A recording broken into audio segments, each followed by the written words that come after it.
Hello. Welcome to the upNXT watch-along. I am Davie Portman. We are here for Payback. I've cut this by the skin of my teeth. I've just come back from work. I've got everything set up. Let's welcome our guests. First of all, Mr. John Siino, how are you doing?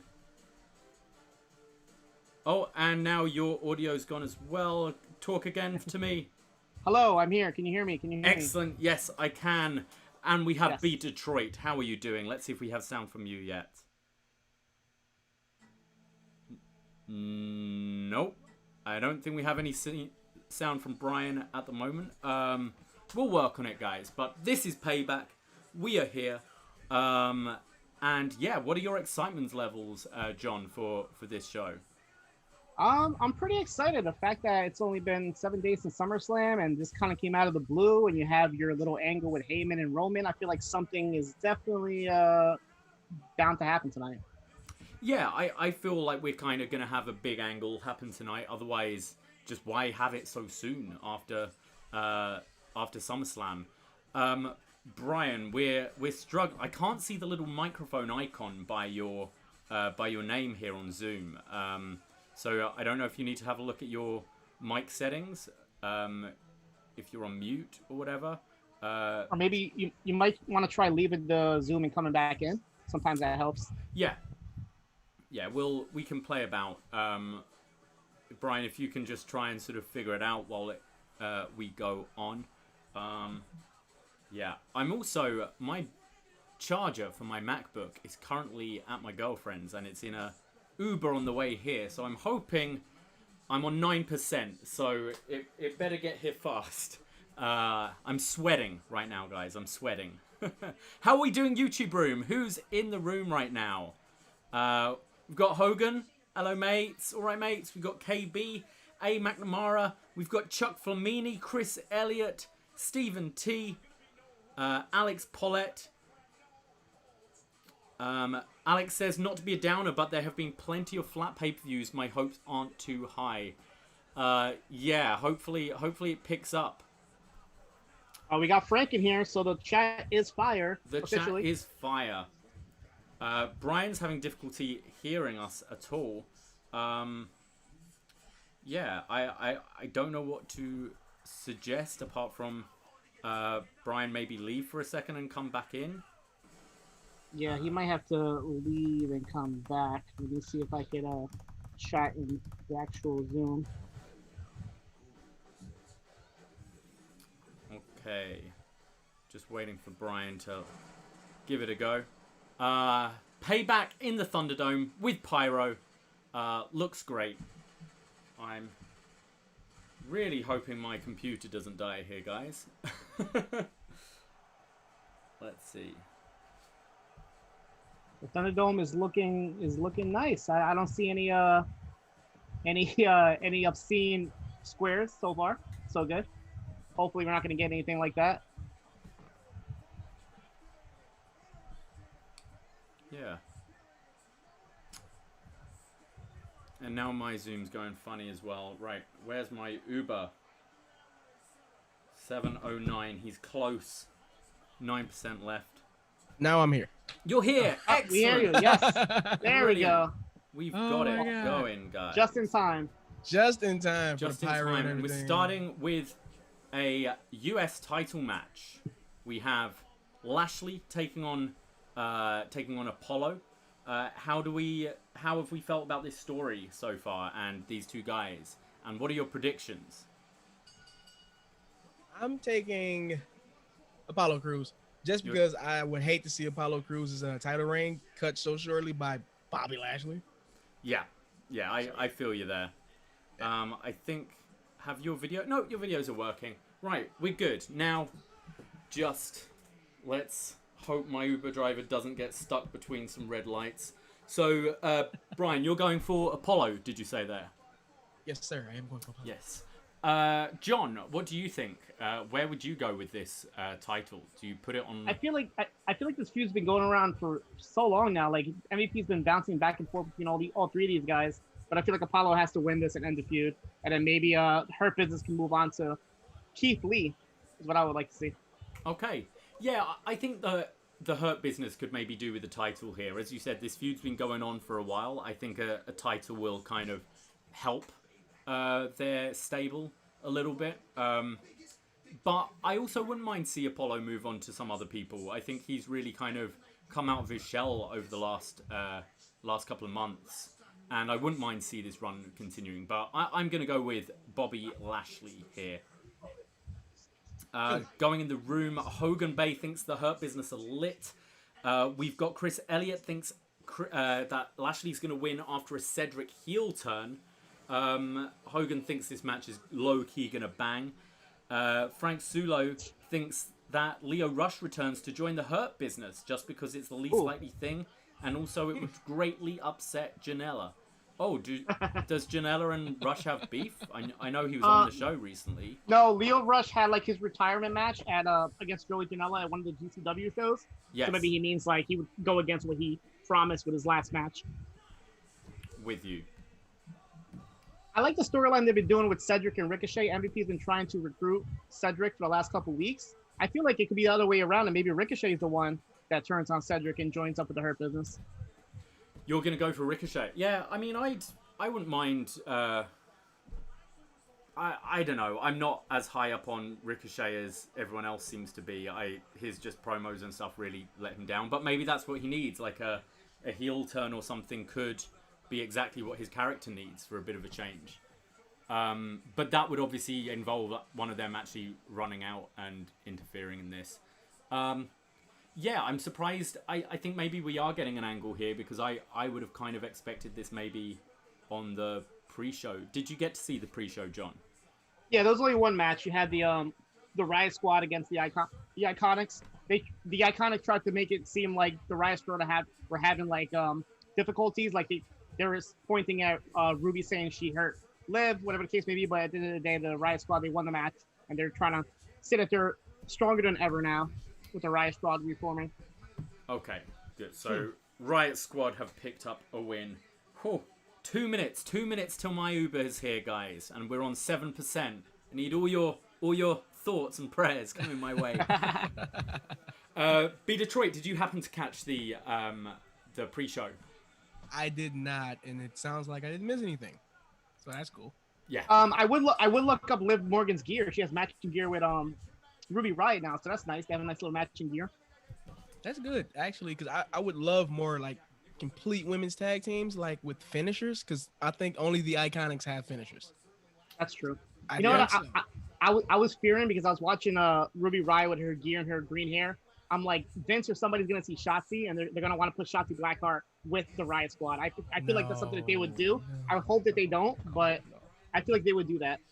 Don't put it out in the ether, Siino. Yeah, jeez. Hopefully they're not listening. Somebody's listening. The same guy that watches, that listens to John and Way every week is listening to this right now. Hey, they need to watch their own squares and make sure nobody's doing any craziness in the Thunderdome instead of watching us. Please pay attention to those squares, please. Yeah. Yeah, it's a shame really that it's gonna happen. Like, I don't really know how you monitor it, but I mean, has there been anything like that that's happened in the NBA games? Actually, no. Nothing. Yeah. It's more cute than in NBA games. It's like people with their babies, people and their dogs. It's the cutest thing ever. Yeah. It's not like a complete clan riot going on.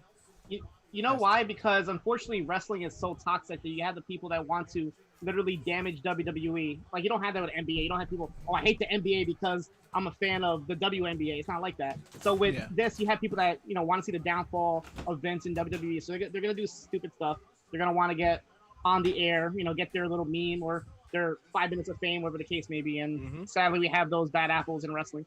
Yeah, somebody's think it's so funny to put like Chris Benoit up, like, oh, it was a good joke. Yeah, you had like a Not live at all, execution. dude. Like you have Yeah, kids not at all, watching dude. this. Like, come on, Yeah.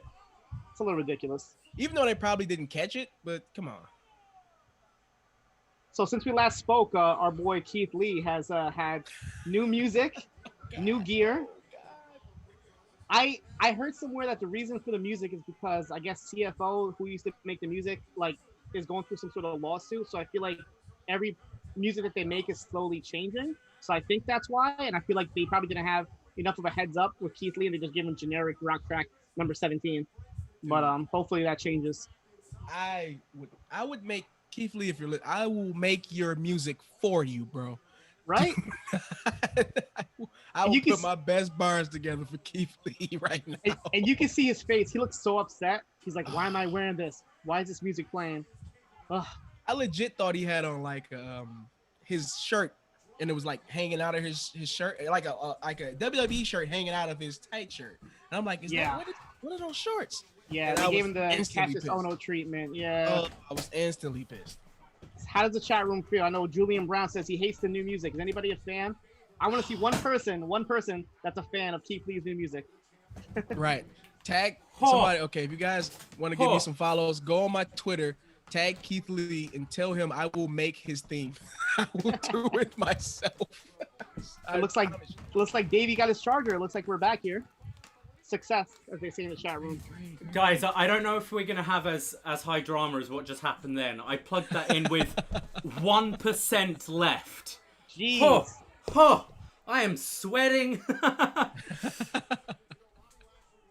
So I heard you were talking about Keith Lee, his like new music and gear.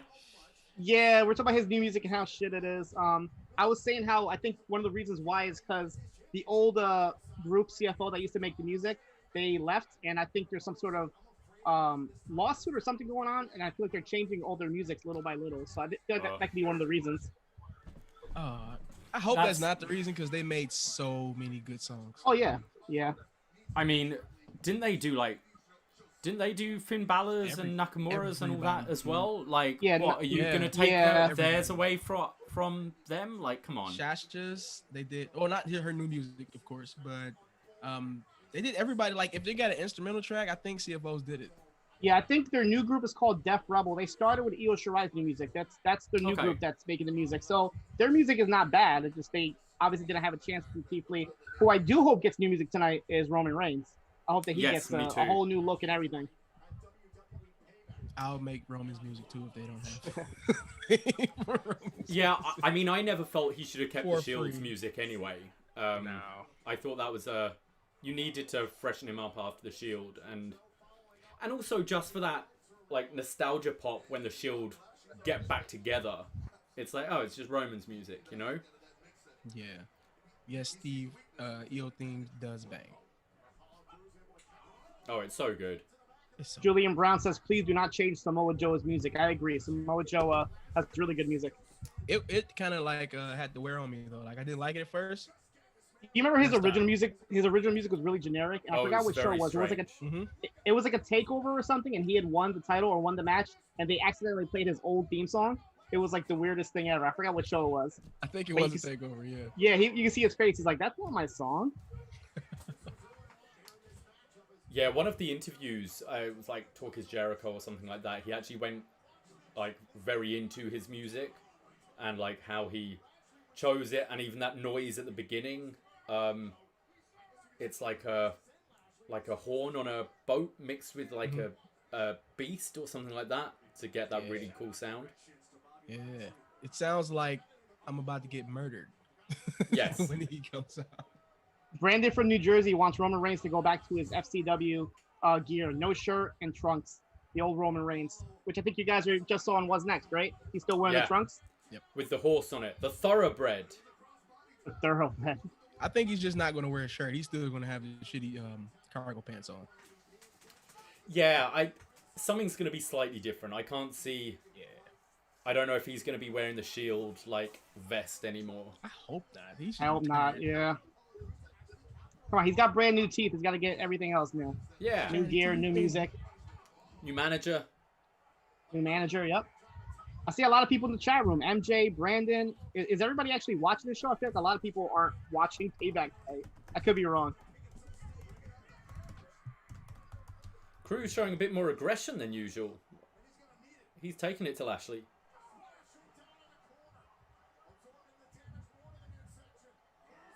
Oh. I'm not sure if we're all like synced up now, but I'm pretty sure. I just saw a Cruz just hit spine a buster. Yeah, Thank I you. think we're Apollo together. just said the Wakanda symbol. Well, rest in peace, Oh, Chadwick yeah. Boseman. I gotta say that. Chadwick, baby. Jeez. Tough. I was sleeping and something told me to wake up, and I checked my phone. It's as the news is breaking, and I feel like it was like the most fucked up nightmare I've ever like noticed. It was just like, Dude, it didn't feel real. I was like, this can't be real. Like, what kind of Yeah. mean prank is this? And lo and behold, it was all too real. I Yeah, I kid you mean- not. Me and my girlfriend was watching Get On Up Great movie. when I seen the news. Oh, And you're watching the movie as it happened? she had Oh my never seen it God. before, and I was watching with her because I love that movie. And she's like, I'm like, he just passed away. And she's like, who? Did 'Cause it was the Lashley? scene with her Sorry. no, it's okay. Sorry. It was the scene in him and Little Richard, and I'm like, he just passed away. And she's like, who? I'm like, Chadwick. I was fighting tears. I'm not even gonna hold you up, dude. I was fighting him. It was tough. Whoa. D-Lo. Yeah, that was the lowdown, wasn't it? That was the lowdown. I know Lashley did like the Ishii spot then as well. He took the German suplex and got right back up and hulked. Somebody's got that New Japan script. Yeah.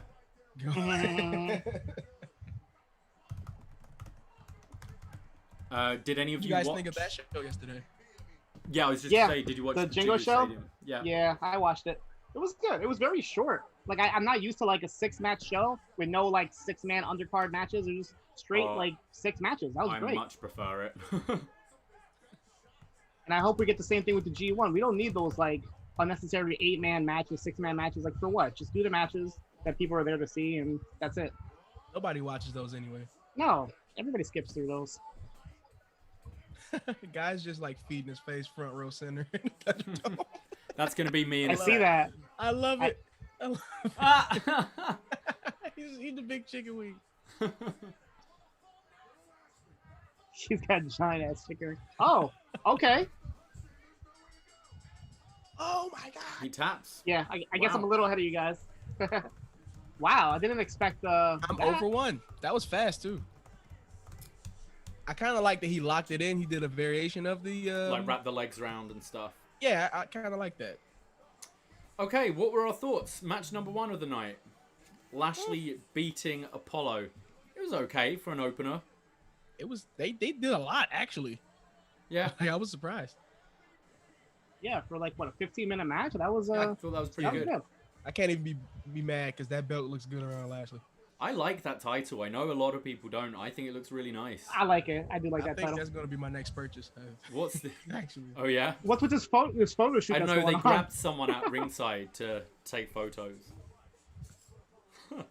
what the shit? Okay, I I, don't like know. that. Oh, It's this dude. Oh,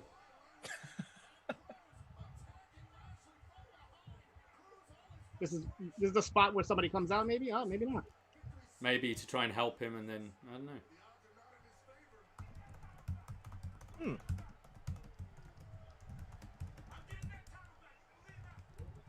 Oh, Apollo with a bit of an edge. So the feud continues. This has been going on forever, hasn't it?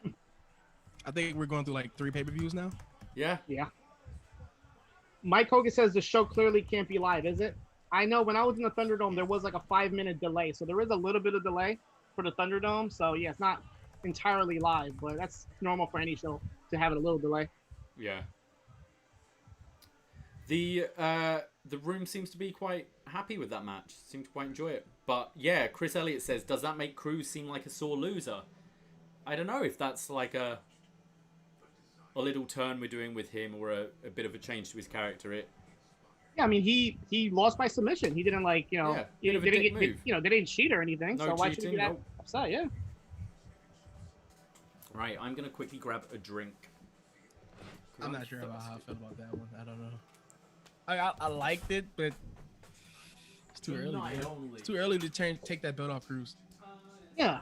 He just won it back, right? Like he just beat MVP to get the new belt. Yeah, and then, yeah, you're right. He loses it. He just got the nameplates put on the goddamn belt. Jeez. Can you take it off already? MVP's like, I paid for this title. It's our title.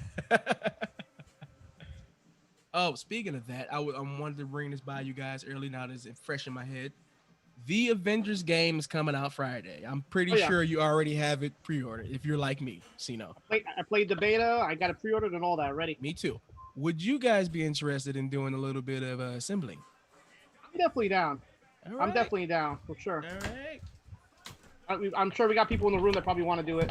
Let's do it. Anybody. I'm already friends with Brandon. So, speaking of Brandon from New Jersey, if you can get me those Jordan 1s, dude, we're best friends. Brandon just says he's in. He's down to play. So. He's in on the Jordan 1s. Thank you, Brandon. I know you guys get them in New Jersey a lot. You can definitely get your hands on those for me. My boy Julian in the chat room says he's in also. So I think we got our Avengers team. Let's go. We're assembled. Who is your favorite character to play with so far?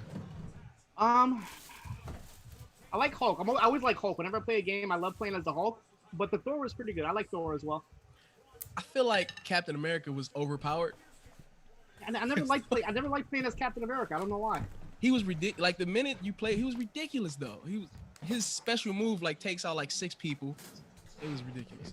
Didn't he die like in the story though? Yeah. Yeah. So the whole explosion. Yeah. Yeah. And a reminder to everybody that didn't download Fall Guys yet, it's free for like 2 more days, and then Tuesday, September 1st, it's out. I think next month they said it's gonna be Street Fighter, and I think PUBG are gonna be the new free games for September. Street Fighter, nice. PS4. Yeah, Street Fighter 5 and PUBG. Yeah. I seen I was watching a Twitch stream. Guys were doing like a donation for the Canadian Cancer Society. Okay. And Xavier Woods was on, and they had Dakota Kai on, and they were playing Fall Guys, but they were playing Uno with Xavier Woods, and Brody Lee joined. Oh shit! And Brody was watching Xavier's stream, and he was spoiling all his cards to the guy he was playing with. Wow. It was so funny. It was so fucking funny. Brody is he's so funny, man. He really has a dirty mouth too. He really cares a lot. So they said on the kickoff that Reigns didn't get to the arena yet, or that he didn't sign the contract yet, because on SmackDown he still hadn't signed it. So they're playing off the whole he didn't sign yet, whatever that means. Who knows?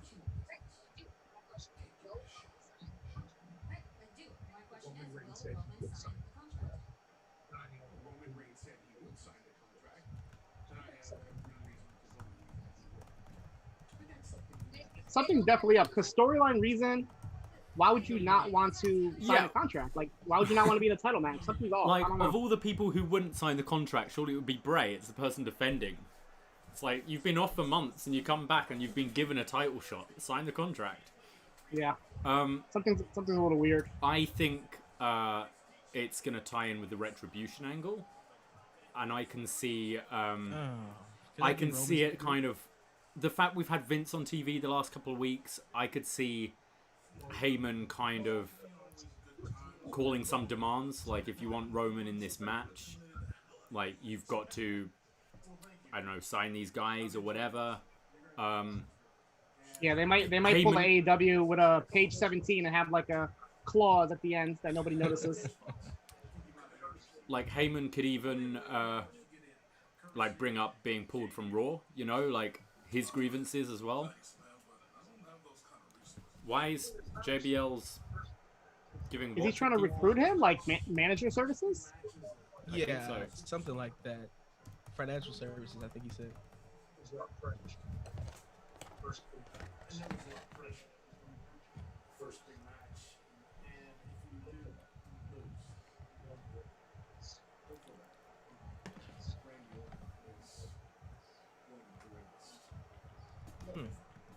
I was always upset that WWE didn't utilize like these like Hall of Famers as like managers, and now obviously AEW is doing it with Tully and Jake. and WWE is probably going to try it also. Yeah. With guys like JBL and even Mark Henry was there a couple weeks ago. I would like Mark Henry to be a heel manager. What the hell is Sheamus wearing? I don't know. Was this already announced or is this new? Yeah, they just announced Friday. it. Yeah. I don't have a graphic. Talking Smack was the announcement. Okay. I hope Sheamus is not wearing that shitty bar fight gear. I hope he's. No, I don't think he so. Retired that shit. And JBL, it looks like Vince now. He's getting older. Oh, did you see this earlier? Yeah. Miz and Big E on Talking Smack. This was fantastic. Can anybody tell me if that shirt is for sale that Big E has on? I want it. It was. I know Benjamin. I don't know if he's still in the chat room. He has the shirt. He showed me that he has it. It was like a donation thing, but I don't know if it's still on sale. But yeah, it's out there. Bobby Roach with Call of the Night. JBL looks like someone tried to draw Vince from memory with their left foot. That's fantastic. Oh, man.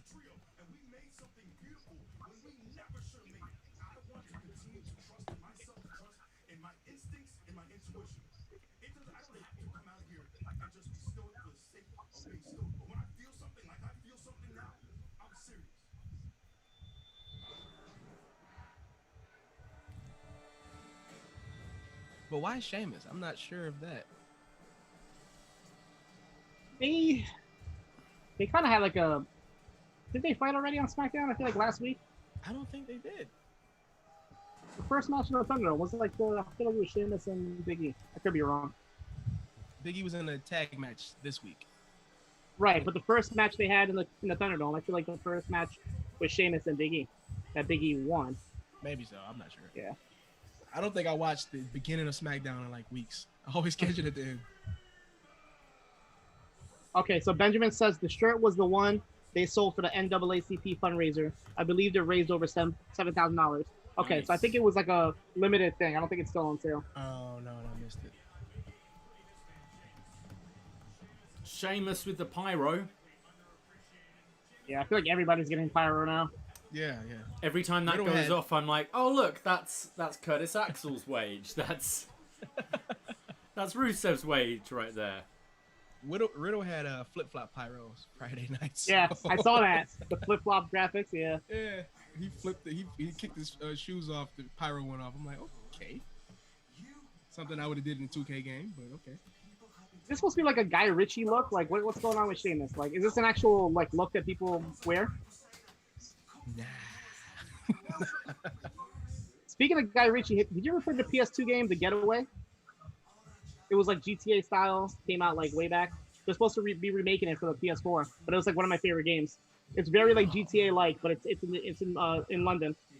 Really good, really fun game. But they're bringing it back to PS4. That. Yeah, I think I turned it off because I couldn't get with the driving on the other side of the road thing. Mm-hmm. I think that was it. Yeah. But like GTA style games, I think my other go-to was like what was it, LA Crime or something like that.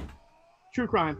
True Crime. Yeah, LA, they had True Crime Streets of LA. Yeah, and then Yeah, Sleeping Dogs was supposed to be like a True Crime Hong Kong game, but it's spun off to its own thing. I love Sleeping Dogs. Yeah. When they had the DLC where it was like Enter the Dragon, like they redid it. That was amazing. I still got it on my Xbox right now. Yep. Now, speaking of changing music, would you like switch up Big E? I was just about like to ask the chat that. Like, do you guys think we should repackage Big E? Maybe like remix the song, like take the New Day song, but kind of like slow it down and kind of switch it up a little bit. Yeah, I never want to see New Day split, so I'm cool with them having like singles versions of their theme as well. Like Sanity did that, didn't they? They had the Sanity theme, but then like they all had their own different variation of it. Except only if you were important, you had a different variation of it. Nikki Cross, Killian Dane. He has the All That logo on the back of his gear. That's tight. Like, I feel I'd like, if we're going forward with heel Roman, I'd love that to be a huge, like, Mania or Rumble match, Big E versus Roman. Yeah, I seen a fan-made graphic for Big E versus Roman on Mania this year. Mania Hollywood. So. That's what I'd want. It looked pretty good, too. A lot of All That on Big E's gear. And then one day all we need is title vacated and Heath Slater versus Xavier Woods. So, which faction can complete?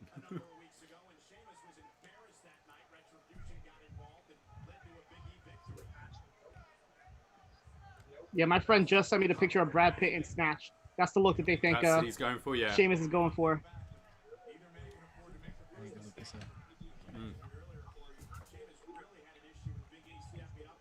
These dumplings are unreal.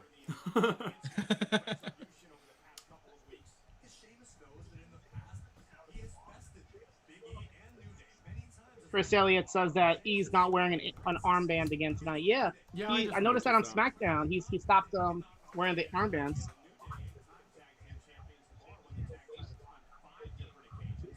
I mean, he could have. In all honesty, he can do armbands from now on. But yeah, that's true.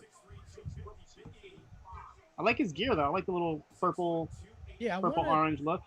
I wanna, like, know what's the writing on the gear, because I know all the gear has some meaning to it. I keep seeing the word meat all over there, like super meaty or meaty something. Yeah. That's his thing, like slap some meats with the boys. So did you hear him on the podcast and he was talking about slapping meat with Goldberg? Like that just had me dying laughing. I'm gonna slap meat with that man. He loves him some Goldberg, huh? Yeah. So when you grow up in the WCW house, you have no choice. Like I definitely grew up in the WCW house.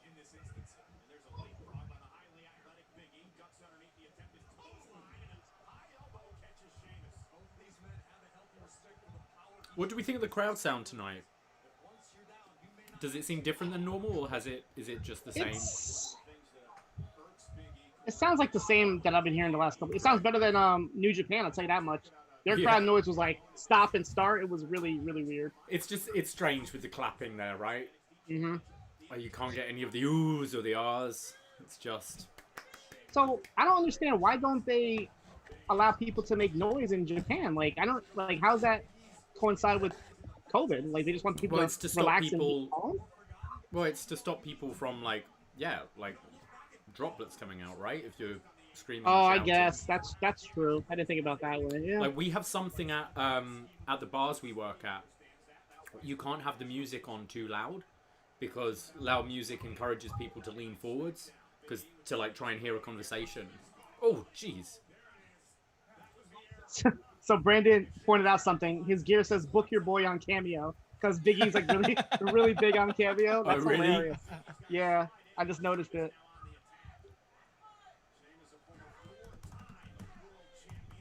That's hilarious. I kind of want to see what his prices are now. Some of the WB guys are crazy expensive. Like Jesse Cameo is like $100. Like why? Like no offense to Jesse Cameo, but why are you $100? Big E's got to be up there. He's got to be like 200 or 300, I think. Realistically, though, would you rather just have one fan pay you $100 than do 5 videos at 20 and end up making the same amount of money? That's true. Yeah. He's $125. That's not bad for Big E. That's not really bad good at all. Especially when you got like Sasha Banks up there for like 500, right? Charlotte is up there. Yeah. Kevin Owens, I think, is pretty expensive.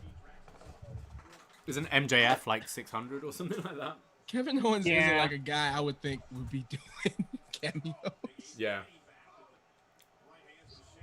Dominic Dijakovic is still $15. I checked. Kevin Owens is only $149. Oh, okay. You can chat with him for $5. Of course, Paul from New Jersey wants to tell us that the Iconics is $100 each. Last time he checked, I'm sure Paul, you're probably checking on the daily. Make sure. 100 each, yeah. That sucks. I remember my first access. The Rhodes brothers were at a desk, and I was like, "Oh, that's cool," because I'll get like two guys, and like I've always liked Dustin Rhodes, and I like Cody, and this was way before. This is the Cody of now, and then they switch him out right before I'm about to go up, and I get the Great Khali. I was like, "Fuck's sake!" Oh man! And that he has all these demands, like you can't shake his hand, you can't have a photo with him, it's just an autograph. Oh wow. And they're like telling me like I'm going up And they're like, oh, and you can't have a photo. I was like, you know what? Forget it. It's Big Carly. Like, I'm not interested. And just leave the line. I think my first access was Maven. Maven? Maven was my first access. It actually did the I think it was Mania 21, the Hollywood Mania. Was it 21 Hollywood? That sounds about right, yeah. Yeah, it was Maven. This is like my super smart days too. I just got like good internet. So I was like, dude, when you gonna get a belt? He's just like, dude, I wish I knew when. I was really mean to him. That wasn't cool. Last year, champion, right? Yeah, he is. And title of the best theme music, I think. The best jobber theme music ever. Yeah. Last year, I ended up going to a WrestleCon here in New York, and I was like, oh, let me, meet some of these ladies or whatever. And Lita and Trish Stratus were there together, and I thought it was like a dual meet and greet. It was pretty cool. I get to meet both Lita and Trish Stratus. So I wait online, and I get there, and they're like, no, it's one price for only one of them. If you want the other one, you got to like go to the back of the line. So they both looked at me, and they're like, so which one are you going to choose? And I'm like, oh my God, it's like embarrassing. I'm going to have to go with Trish Stratus, though. Like, I leaned over to Trish, but I felt bad. Like, sorry, Lita. Like, I'm not going to stand back online for you. It was someone in front of the line too. I think they switched out and gave me Maven, and I was just getting to the front of the line. I was like, "Fuck." Yeah, I had access last year, and it was Velveteen Dream, Sonya Deville, and Brian Kendrick. So, pretty, yeah. In retrospect, now it's like, well, that's a really weird combination. Brian Kendrick, also greatest music of all time. Yeah, he just came back on 205 Live. He's been gone for a while. I feel like with the Thunderdome, a lot of people are coming back now. Yeah, that's why my name on Facebook is the Brian Tannehill, because Brian Kendrick is one of my favorite guys. Really? Yeah. The first guy I had at access, again, I walked out when I realized who it was. They had like a secret desk, and I was like, oh, I bet if it's a secret, it's going to be someone huge. It's got to be someone huge. And Brodus Clay walks out. Oh. Looks... Wow. He had his headphones on. He looked like he really didn't want to be there. And I was like, nah, I'm good. Yeah. Somebody call my mama.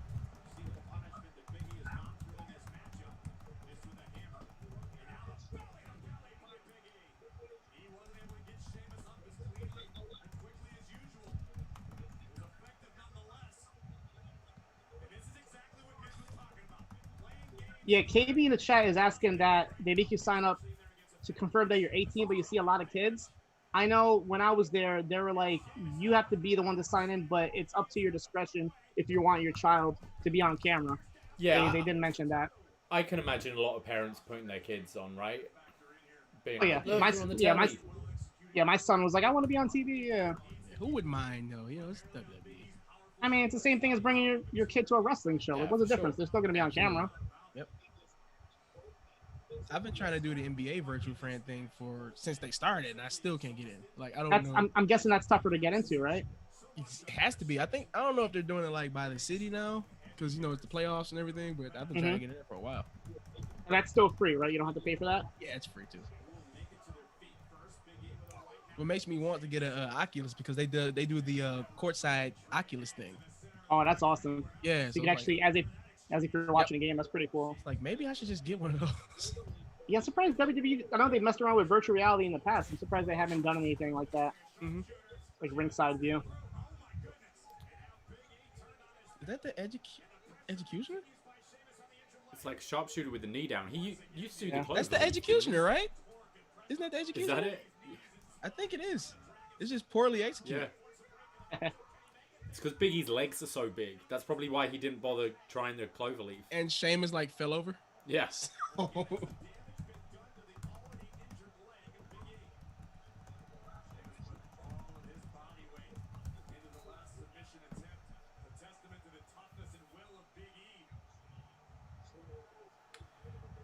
I agree with KB. The cloverleaf is better than the sharpshooter. Way better. Mm. Yeah.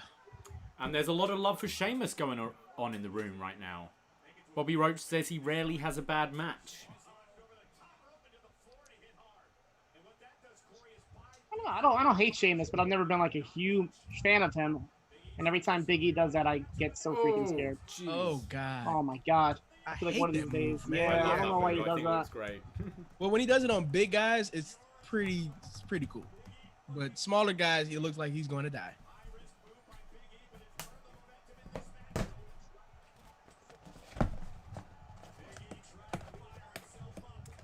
The virtual fans are really fired up though. Like I'm impressed. They're probably getting instructions like cheer, clap. I would say why wouldn't they use the 2K crowd sounds, but the 2K crowd sounds suck. Yeah. So I understand.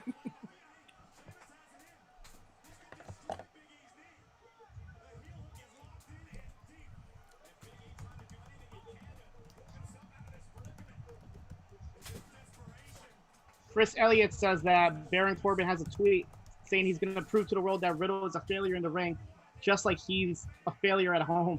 Oh my God. Oh jeez. Super heel. Yeah. This has been pretty good. This match. It's not Yeah, it's bad good. at all. I'm enjoying it. I just realized on his boots he has like the All Out logo. Yeah, he had it on his jacket too. Did he? That's sick. Yeah. I think it says the New Day on the inside though. He always tells a story on the podcast about how like whenever he watched the show, he had to turn down the intro because his dad was a preacher or a reverend, and he didn't want doesn't like to rap hear music. he didn't like the rap part, so he had to turn the rap part off. I found that hilarious. What logo's this? All that. That. It's an old Nickelodeon show. It was like Okay. a kiddie version of In Living Color back in the 90s. It had like the Good Burger guys, Keenan and Kel were on there, and a couple other guys. That I sent the audition tape into when they did the all that Whoa. kid search. So yeah. Oh yeah. I'm one of those kids. Oh, big ending. Doesn't look good on big guys, but I'll take it. All right, that was a good match. Brian, what's your thoughts on the big ending? I know Braden hates it. looks- I quite like it. A giant man yanking you to the ground. Looks Yeah. good. Yeah. This is a good shot right here. This is not Yep. live. Shot is not live. That is Don't not think live. so? No, I don't think this is live. No, how come? Just the camera work they're doing is like, it seems like post editing to me. I know Especially, I know they're messing with a lot of new cameras, a lot of new technology, so it could look like MVP's like photo shoot after the match. That kind of like gave. that was a little weird. Yeah. Yeah. Good job, though, Biggie. Preach to the people that I'm ready. Nice.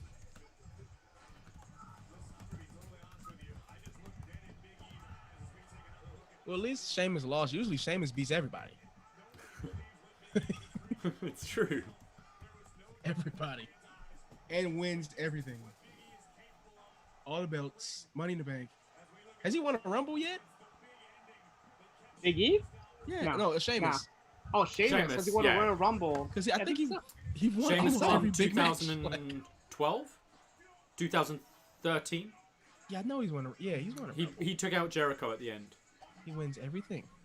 That's why I'm surprised he lost. Sheamus just I gatekeeper. think it He was definitely is Brandon. 2012 or 11. Definitely is.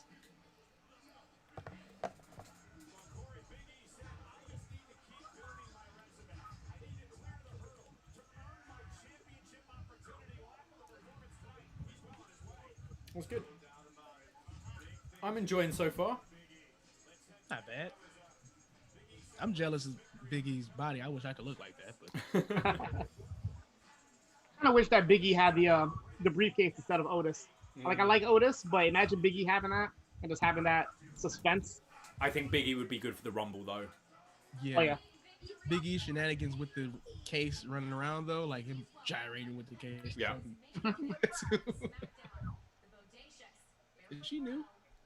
The bodacious barefoot bro. What the I think she does like the one of like the network shows I've seen her on before, but not on TV. I don't think I've seen her before. Riddle broke out the Orlando Magic's gear. Nice touch.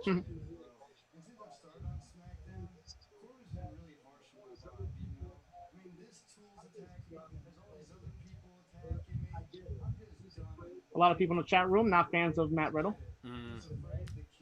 Yeah. not a big surprise there. Now, Matt, before you go, can you please react to Baron Corbin's tweet? Quote, tonight he will prove that Matt Riddle is a failure in the WWE ring. Wow. By the way, he's already proved They're bringing up the tweet. Yeah.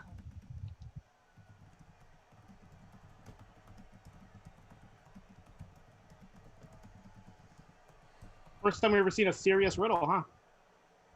Yeah, don't say anything. There you go. Walk away. There you go. All right. Well played. Everyone's favorite tag team. Oh yeah. Oh, this. Shannon has a weird eye makeup on. Oh Jesus. And Nia's wearing a Tamina shirt. I wish I remember who to give credit to, but somebody in one of the post wrestling comments said the name of this tag team should be Shania Payne. I'm like, that's great. Shania Payne. Shania Payne. Let's go, girls. That's Britt Baker's thing now, right? That Tamina this shirt sucks. is going to everybody for Christmas. Nobody meaner than Tamina. Yeah, I'm giving my cousins that shit for Christmas. Everybody's kidding. I've been trying to do that lately, like give them the worst WWE shop sale shirt. What do you think I did? I gave Davie I gave Davie a Forgotten Son shirt, and I gave Braden a Dominic Dijakovic shirt. What Yeah, happened to those guys? I got about a week out that shirt before the tweets came out, and I've not worn it since. We haven't seen them since, yeah. They could have just dropped the one guy and kept it going. Yeah, I do feel bad for like Blake and Cutler. I feel bad for Blake. He finally made the show. It's true. He's been down in NXT for what? How long? Since the And beginning of Murphy and NXT. Alexa left him in the dust a long time ago. They might as well make Blake one of Rollins' disciples and have Blake and Murphy together again. Yeah. Why not?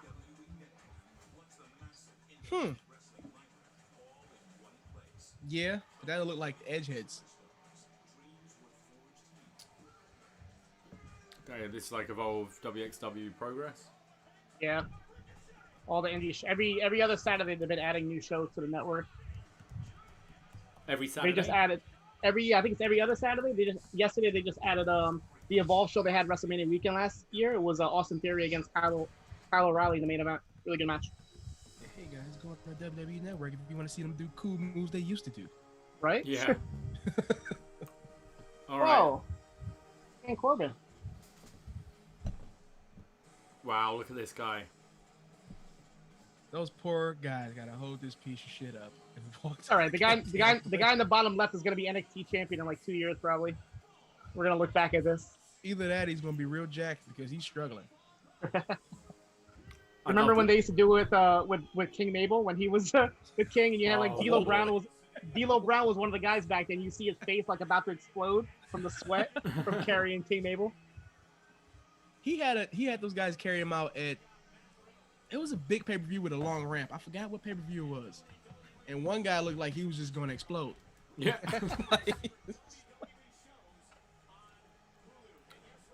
I get a weird enjoyment out of this guy. Really? How long does this King gimmick go? Like, It used to go to the next year's King of the Ring, but they've been doing King of the Ring like what every couple of years now. Yeah. so this could never end. So No, wild. Xavier Woods has been like since day one, been trying to become King of the Ring. It's been like his lifelong dream. Xavier Woods. Yeah, he always says that. I wish it was a real legit tournament like the G1. All right, I wish it was a real legit tournament, or not even like the G1, like it was in like '97. You know what I mean? Like it just needs to be qualifying matches and all that. Yeah, I don't understand why. Like, tournaments are so easy to book TV, right? Yeah, like now Like, it has to be your gimmick. Like what? If you turn up and if you turn up to a Raw or SmackDown and you've got like a first round of the King of the Ring or a quarterfinal or something, that's like, I'd be happier with that rather than just getting a thrown together match that doesn't mean anything. And even when they do it, they only end up doing like an 8-man tournament. Like, why not do 32? You've got enough people there. You could get some interesting matches with, Yeah, like between the brands and stuff. KB's talking about Billy Gunn I was so excited for Billy Gunn when he won that King of the Ring. Like I was like 7. Like I was like, he's gonna win it. Like I remember that one, man. The chat room is discussing who the worst King of the Ring winner ever was. Don't ever talk about Billy Gunn. Billy Gunn, Mabel. It's got to be Mabel, right? Mabel's the worst. Mabel's the worst. So I just spotted the drone up there. So I guess they are using a drone camera because I see the drone floating above the ring. It might be live then. I'll give him that. It says live. That drone has like that cinematic filter that you can put on. That drone had to be a drone shot that Big E had when he won that match. So.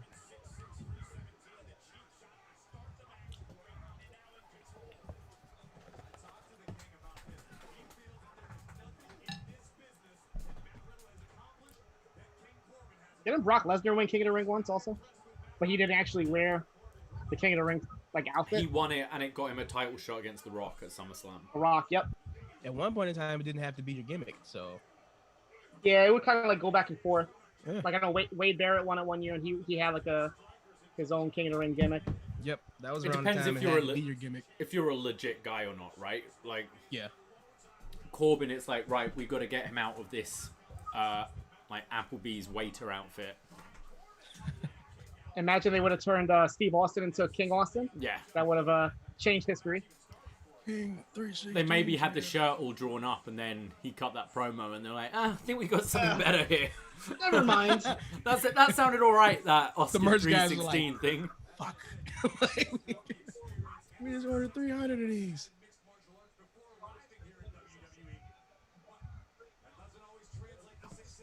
That's crazy. You even have on that shirt now, Davey, in a different variation. That you just can't get stuff like that. Brooklyn 316. Yeah, you can't get shit like that anymore. You can't. Nobody can do a promo tonight and it could be a T-shirt that iconic like that. For sure, yeah. It's all too scripted as well. And they suck. A lot of things happen by accident. Like that was just Austin said it loads of times. Someone told him what Jake's promo was, so he just Suplex City, I guess. he put in that Suplex line. City Yeah, is the last Suplex one. City. Yeah. But everything else is so contrived. I listened to Arn and Tully being interviewed recently, and Arn was saying like the Four Horsemen was a total accident. He was just like, oh, you're looking at the Four Horsemen of the Apocalypse right here, and puts up the 4. And afterwards, someone said, that's now your name. You're the Four Horsemen. And that's what that you was do. a good Talk is Jericho show. That was good. He gets good interviews. Yeah. And I never really heard Arn speak like that long. And I finally get why Kofi Kingston and those guys make fun of Arn.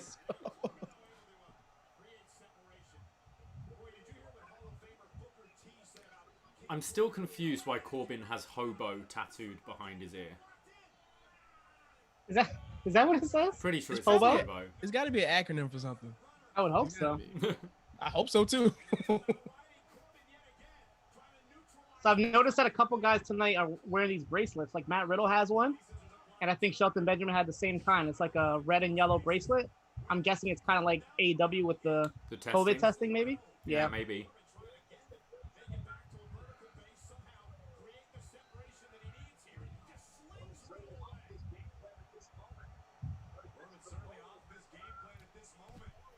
MJ wants a serious feud between Riddle and a heel Roman. Yeah, I mean, I think there are still a lot of people who feel a bit weird watching Matt Riddle. So yeah, I don't know where I see him. Like, I honestly think he should have... Obviously, you couldn't have foreseen the cross injury and Lee moving up, but I think Matt Riddle needs... Like, would help that main event scene in NXT so much right now. Yes. And I feel he'd just get lost in the shuffle a bit. So a couple things in the chat. Benjamin says the tattoo says Lobo, which is for his wife. Okay. And then MJ is saying that Roman is not a heel. I don't know. Is he not? I don't know. I guess we don't really know yet. That Roman's Has not Heyman a heel? has Heyman ever managed a babyface? Not that I remember. If you can call CM Punk a babyface at that time. No, Punk was a heel. Like, Was people he? still People loved him. People still loved him, but he was playing a heel. Yeah. I've noticed a couple of people in the chat room are asking us to show the matches. We cannot do that. If we did, this watch along would be done. Yes. It's against the law, I'm afraid. We are law-abiding citizens. A lot of new names though asking that. So welcome is the first watch along. Yeah. We do this. Thank you for finding us. Hope you stick around. I think it's deliberately ambiguous right now if Roman is a babyface, a heel, a tweener. They deliberately... I mean, that's a lot of intrigue going into this pay-per-view, right? I think the fact that you've put a pay-per-view a week after SummerSlam, but Roman is a big curiosity factor of this. And I think he's... Not that you sell tickets, but I think he's the reason why you're going to get more eyes on this pay-per-view with very little build. Yeah. I would love to see him full heel, though. I think you could dance around it for a few weeks, but eventually properly pull the trigger.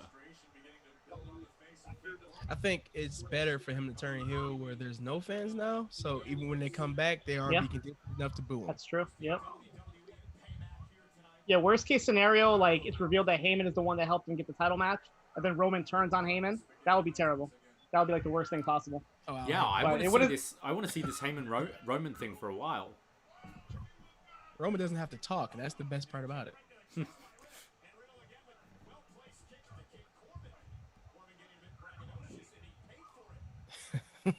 Brandon from New Jersey says Corbin's wearing a G when the tank top. Paul, how does like Clash of Champions sound then? Paul wants in on the watch along. Yeah, so, yeah, join us, Paul. You're very welcome. Very welcome. One of us.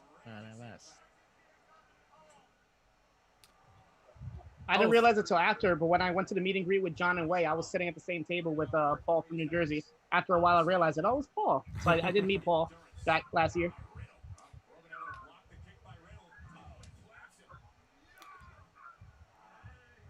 MJ's asking, who would I want as like a baby face to face a heel Roman? Well, I'd like Big E. I'd like Daniel Bryan. I'd like Ali. Like, I think there's a bunch of baby faces there. We've got a superstar shake-up in November, I think, haven't we? So you could have October, November, yeah. So you could do Rey Mysterio. You could do Keith Lee. There's so many Jeff Hardy? options. I wouldn't mind seeing Jeff Hardy and Roman Reigns. There's just enough time for to get that belt off of AJ and send him back to Raw so he can get away from Paul Heyman again. Yeah.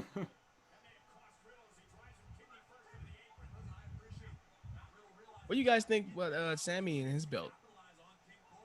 What are they going to do? The dual champion? Yeah. Yeah. Yeah, I'm for. I just want to see Sammy be like a proper wrestler, though. Thank you. Not a Yes. like as soon as he turns a manager, he kind of forgets how to wrestle apart from his haluva kick. It's like, no, you're one of the best wrestlers in the world, mate. Come on. Yes. Yeah, the fact that Cesaro and Nakamura weren't too welcome for him makes it feel like he's going to be on his own, which is good. I mean, he's actually going to wrestle now. I hope so. Like, Sami Zayn's someone I enjoy whatever role he's in, but I'd love to just see classic Sami Zayn back. I met Sammy at an airport in Florida, coming back from a cruise. And he was just like behind me at baggage claim. And I turned around, I'm like, Sami Zayn? It's like, hey, man. Like, what the hell are you doing right here?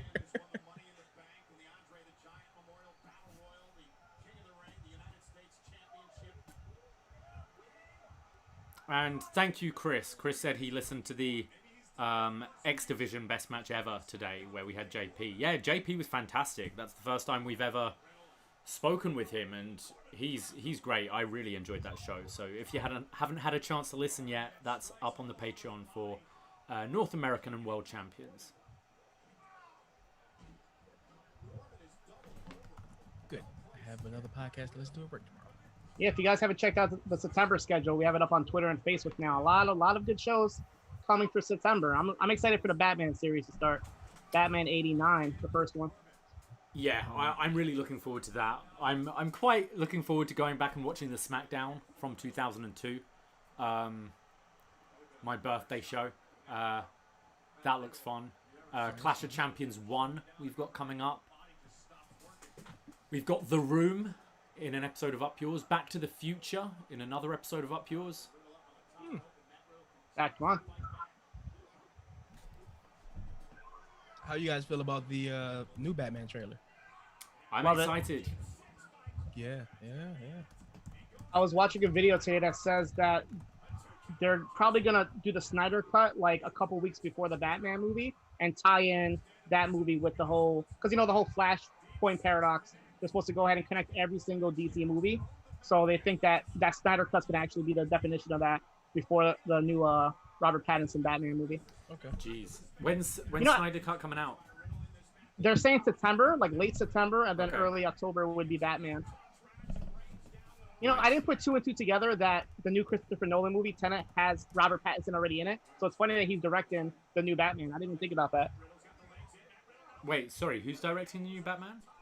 No, Christopher Nolan's new movie, Tenet, Robert Oh, I'm Pattinson's with in you. it. So the fact that he's directing the new Batman, Yes. that's pretty cool. Yeah. True.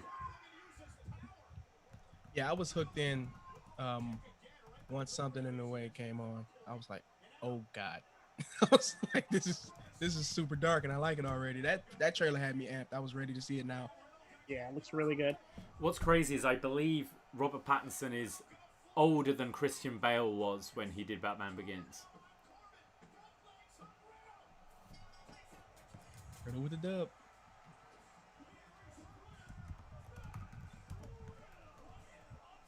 Even though I can barely hear Michael Cole, I kind of liked his call in that last match. He wasn't typical Michael Cole. Yeah. Yeah. All right. What were our thoughts on that? The King got defeated. King Riddle. Kevin brings up a good point in the room. He says, I love all these clean finishes tonight. So far, so clean. So far, yeah. I feel like they're doing all these clean finishes because the main event's going to be. Because the main event's going to be screwed. Oh, it's Yeah. gonna be screwy. Oh, Yeah. it's gonna be super screwy.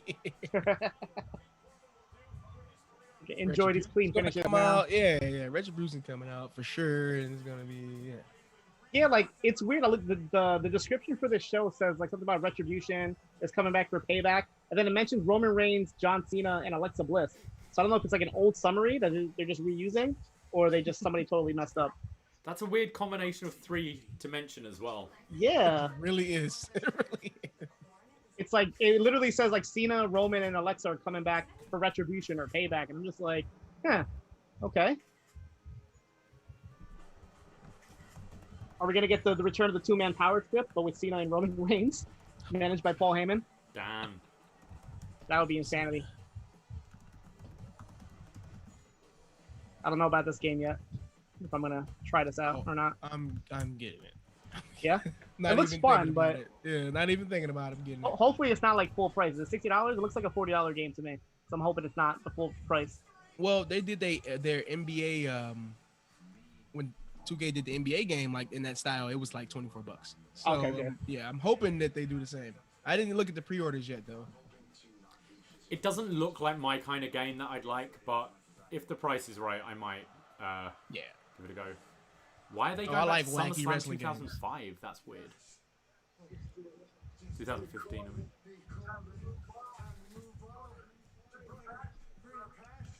After everything Baron Corbin has said and done, That was weird. So you're going to get Yeah, sure. attacked? Got it. Oh, Yeah. Yes, the feud continues. Excellent. This is Hooray. what we wanted. This is what the people wanted. Is that he went to catering? the table. Match is done.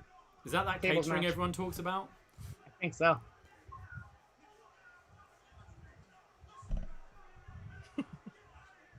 Looks great. You have like a box of mini wheats, Fruit Loops, some apples.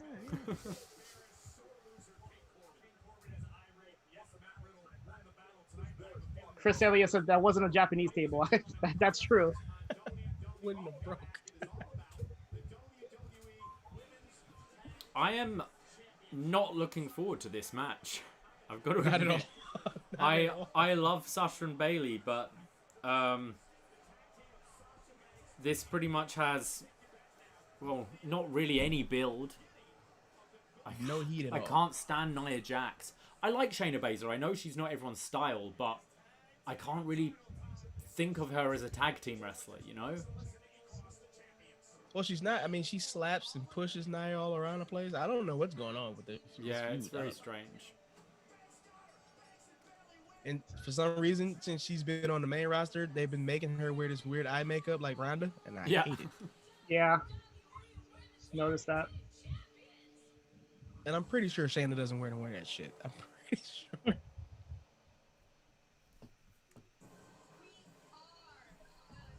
Looks like Eric Marcotte has joined the room with the little Eric, OK symbols. are you watching Payback, Eric? Is there any UFC on tonight? What's happening? Yeah, Hogan in the room brings up a point that there was like a mistake advert that was put out that showed Shayna with Asuka teaming together. That would have been way more intriguing for me. Oh yeah. Because I wouldn't mind actually seeing an Asuka Shayna feud as well, being two of the most dominant like NXT women's champions. Yep. Asuka obviously like vacated her title, didn't she? She never lost it.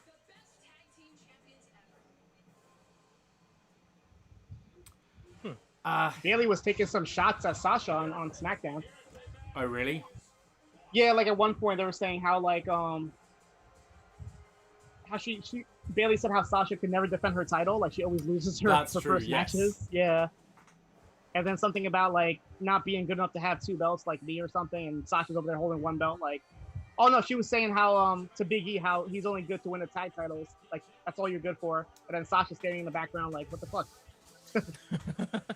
Sasha's had this new version of her song for a while now, yet she still seems confused about when to do like her pose with it, because it all changes. It doesn't transition well either. It doesn't. It's not good. I loved her original. Yeah, I do not like it. I think she thought to herself like, yeah, I put Snoop Dogg on this, everybody's gonna love it. Wrong. I think it just That's my cousin. It signifies like a character change, right? When you change your music up. I guess. Is like I'm sure Sasha both of them will like go back to their original Bella's themes at some point. It looks like Bella gear that Sasha's wearing, because like the black and red like Yeah. split. Yeah. Know your role model. I'm just saying Sasha, Brandon. I don't know how I'm saying it. Sasha. Sasha.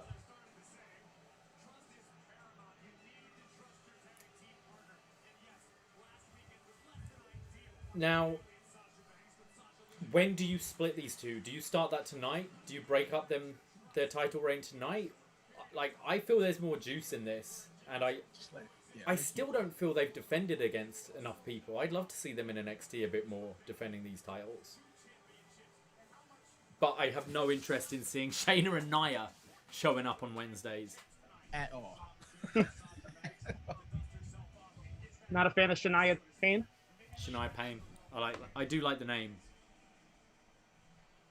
I think they're gonna drop the title tonight. I don't want to see it happen, but I feel like it's gonna happen tonight, and then they're gonna build to, I don't know, maybe Survivor Series as their match, their big match.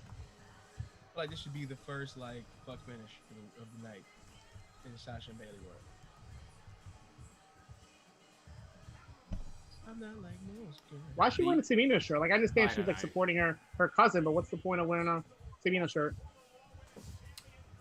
No idea. Like she can't wear her own shirt. Yeah. Does she have a shirt? Yeah, the one I'm not like most girls. It's like 3 years old, isn't it? Yeah, I don't think she's had a shirt since. She hasn't had a shirt since. The one that said I'm not like most girls, but the male version just said I'm not like most. I'm not like most. Yeah. I would have worn it. I'm not like most girls shirt. I could pull that off.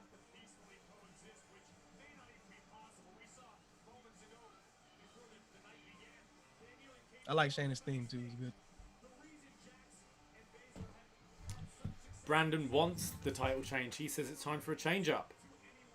Hi Frank, welcome to the room. What have you missed? You've missed Corbin Riddle. You've missed Sheamus Big E, and you missed Apollo versus Lashley.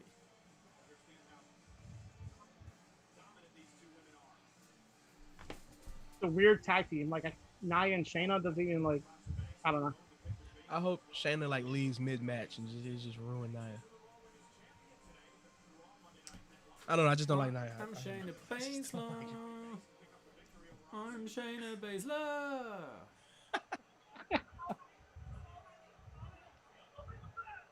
At least both teams are matching. True. Shayna tagging herself right in. I hope that makeup washes off her face really fast. Somebody in the room said, "Who has worse eye makeup, Bailey or Ronda?" I think Ronda's was the worst. When she came out with like the eye all over her. Oh, that was terrible. Yeah. She was doing like Black Swan kind of thing, wasn't she?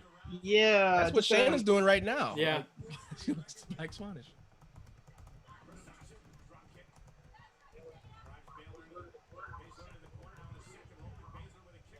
This is tough. Like this, we just literally seen Shayna like choke everyone out in Elimination Chamber. Yeah. She's like, she should be destroying Sasha right now. Yeah. That was the last show that I went to, Elimination Chamber in Philly, and I feel like it was like 5 years ago at this point. It feels like it just happened in February, and it feels like it's a long time. A lifetime ago. That was the last live pay-per-view, right? Yeah, it was the last live pay-per-view, and then they had like the Raw, I think, and that was it. Yep.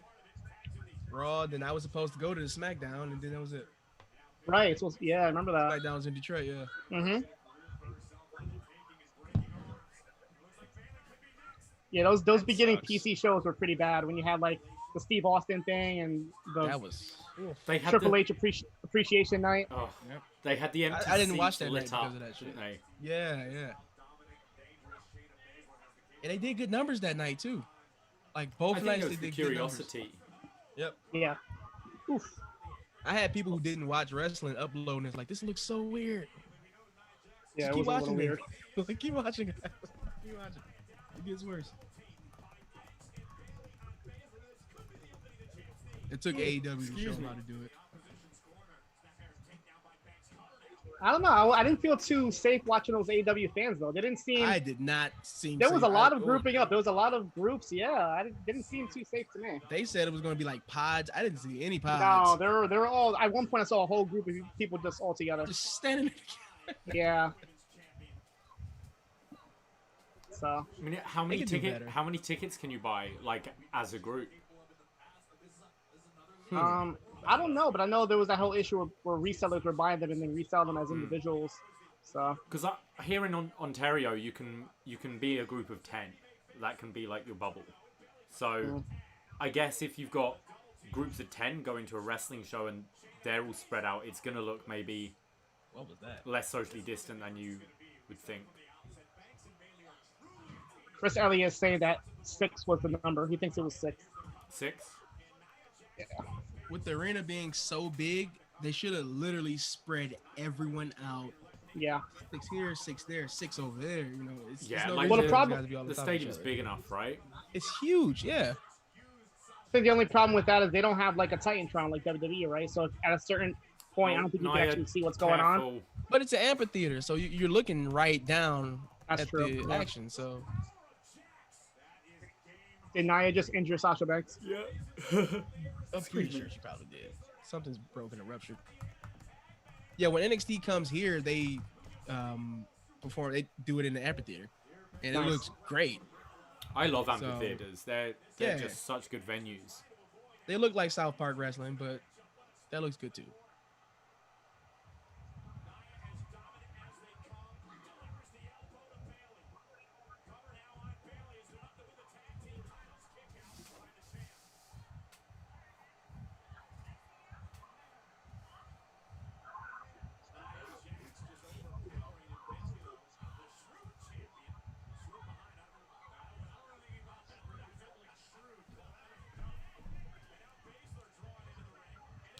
Nia's just horrible to watch. Sorry. She's so bad. She's so bad. Just like I think she's got worse. I mean, she was never really that good. No. I don't know. I'm surprised. Oh, good move, Sasha. I'm surprised nobody no big guy in the back is like, let me just take Nia under my wing and show her the ropes. Yeah. She's like a couple weeks of training with a guy who knows how to work the big man style. and she'll be okay. For sure, yeah. Like, I get why they want her there, and she's someone who you can easily... I always bring up Kane and Big Show. They're always someone you can kind of build up as a threat, but for like a B or C level pay-per-view, you know, and the story is, hey, they're big, so Yeah, it's easy I don't feel enough. like she has the strength that She doesn't. requires, you know. Like, she's not going to military press anybody, No. and that's a shame. But Bianca Belair will. She definitely will. Oh, she's just a star. Like, they've started to pay a bit more attention to her, haven't they? Yeah, she should not be with like teaming with the Riot Squad or anything. She should like turn on them, like beat everybody up, because she's so good. Yeah. Yeah, I think she's great. Yeah, someone in the chat makes a good point that Kevin says this heel versus heel is dull. Glad there's no live crowd. Yeah, I mean, and it's a problem where Banks and Bailey, they're heels, but they're very entertaining. But Nia and Shane are just dull. Dude, the virtual crowd is not even like clapping or anything. No.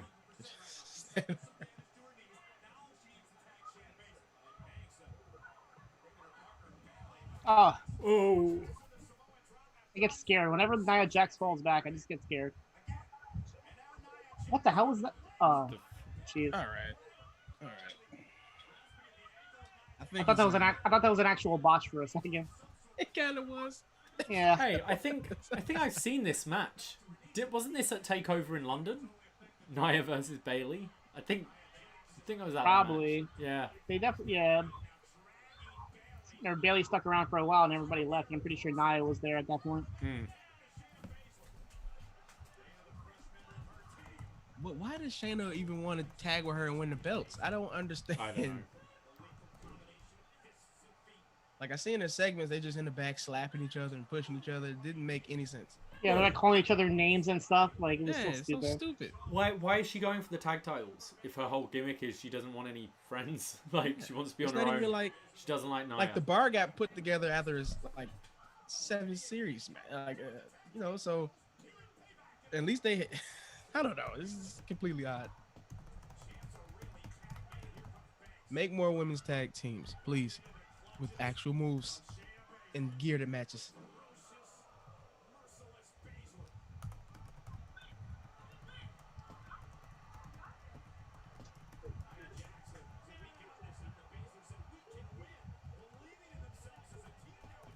They're believing in themselves. It's like on X Factor. Simon Cowell always says that. He's like, you're good, but now you really need to start believing in yourself. And then they become a superstar. So that's what's going to happen right here. They realised all they needed to do was believe in themselves. Ooh. Oh! Okay. Sasha's Hopefully clean. That was Hopefully she clean. broke her nose. Oh, jeez. I think Nia deserves a couple Receipts? broken bones. Yeah, a couple receipts. Yeah, she deserves a couple receipts.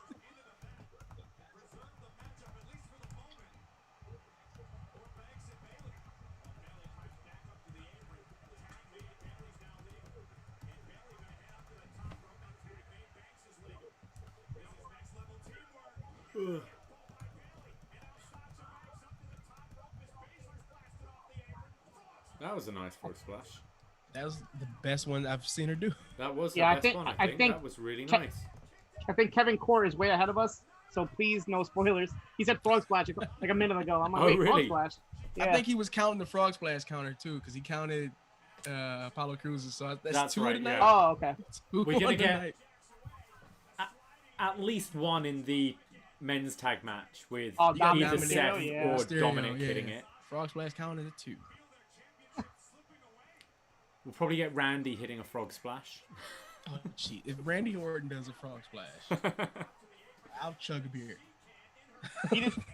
Be Detroit. That's another thing that wrestling and hip hop have in common. When somebody dies, everybody steals their moves and their lyrics. Everybody. Yep. Absolutely right. Oh, that was scary. Oh. I'm gonna say under 5 frog splashes. That was a slow rotation. Maybe 4. Under 5. We're at 2 right now, so We're at 2. We're talking 3 more. I think we'll get 2 in the Seth Dominic match. Ray and Dominic. Yeah. Either Ray or Dominic or Seth's gonna do one. Whoa, what's going on here? That's Shayna's interesting. gonna win this all alone. I like it. Is that Retribution up there? Or is that the camera? That's what I thought. The cameraman. I'm like, why is he like standing there? Down, dude. Yeah, what are you doing? That's great. Tap, tap, tap. There we go. And it's Bailey that taps. Sasha was That was trying to good. get her to stop, Shayna was yeah. the highlight of that match for me. Yeah, not Nia. Get her. Has she won the belts before, Nia? Like tag belts or someone? No. Oh, Nia. This is Nia her first and- belt, I think. This is her first belt. No. Who's that? Nia's Shayna? been, Was she a champion? Nia was Nia's yeah been she women's she, champion a bunch, and she's yeah she she was lost tag to team. she lost to Alexa Bliss. Remember at WrestleMania Yeah. the title? Oh yeah, so forgettable. So forgettable. Oh yeah, because I was talking about how she wears her belt and I hate it. Yeah, she never won the NXT title, but she came up here and won a couple times. Yeah, she didn't deserve that belt. 'Cause she fought Asuka a bunch of times, right? Mm-hmm. That was that Yeah. weird period in NXT though. That was like when Balor fought Joe all those times and Yeah, like none of the women were really winning the title. Like Becky Lynch never won it when she was there, and Bianca Belair never won it. Like she beat Yep. Alexa. yeah, Okay, yeah, she beat Alexa in New Orleans. Okay. Yeah, I think I remember that. When Alexa was ping-ponging the belts like every other month. Women's tag team champions. And while I realize that the two of you don't like each other personally, I gotta say, as a team, you killed it. You just defeated the please don't hurt Charlie. champions who up until recently were both Charlie, we don't just set the bar, we are the bar. What is Nia? All right, just stop. Is Nia just gonna be the annoying one in this? What the fuck? Oh, okay. All right. Okay. Yeah. Yep. I think Nia's been hanging out with Alicia Fox a bit recently. Yeah, what the hell are they serving up in catering? Jeez. White Claws. All right. Claws. Is that Excalibur? Seeing somebody in a lucha mask. Oh yeah, they usually have a couple Aw. luchas. One belt Sasha's Bailey. crying.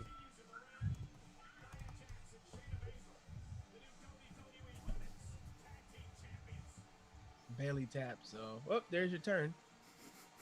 Yeah. Hogan Bay asks, why is Nia acting like a pissed up fan outside the arena? I mean, you would know what they look like, Mike. Alright, what are we getting next? What's left on? We've got the tag match, we've got the Randy Keith match, we've got the main event, obviously. Mysterios. Yeah, that's it, I think. I think so. I'm going to go grab a drink before these matches start. Do it.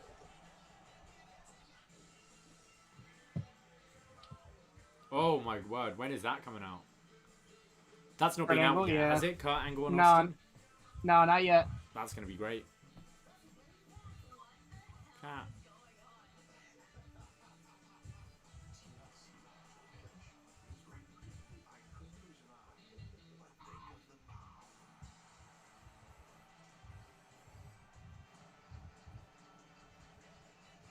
Yeah, just 3 matches left. Nice. And it's only 25 past 8. Nice. Done by 9:30, 9:45. I hope so. Yeah. That would be 9:45 the wonderful. latest. Yeah. For those of you watching tonight, if you want to stick around after the show, we'll probably take like a 5-minute break, like a little loo break, smoke break, whatever you need. And then we'll go right into a quick little post show. We won't spend too much of time on Payback, but we'll kind of give our thoughts, still take feedback from the chat room, and yeah, we'll just hang out for a little bit after Payback finishes tonight. Randy from New Jersey says we're going out tonight. You and Yeah, Davey. probably. It finished early enough. Don't have to go to work till 6 p.m. So maybe. Kevin asks, anyone else looking forward to the Stone Cold session with Lawler? Not really, to be honest. I'm not a big Jerry Lawler fan. I think he's a bit of a knob.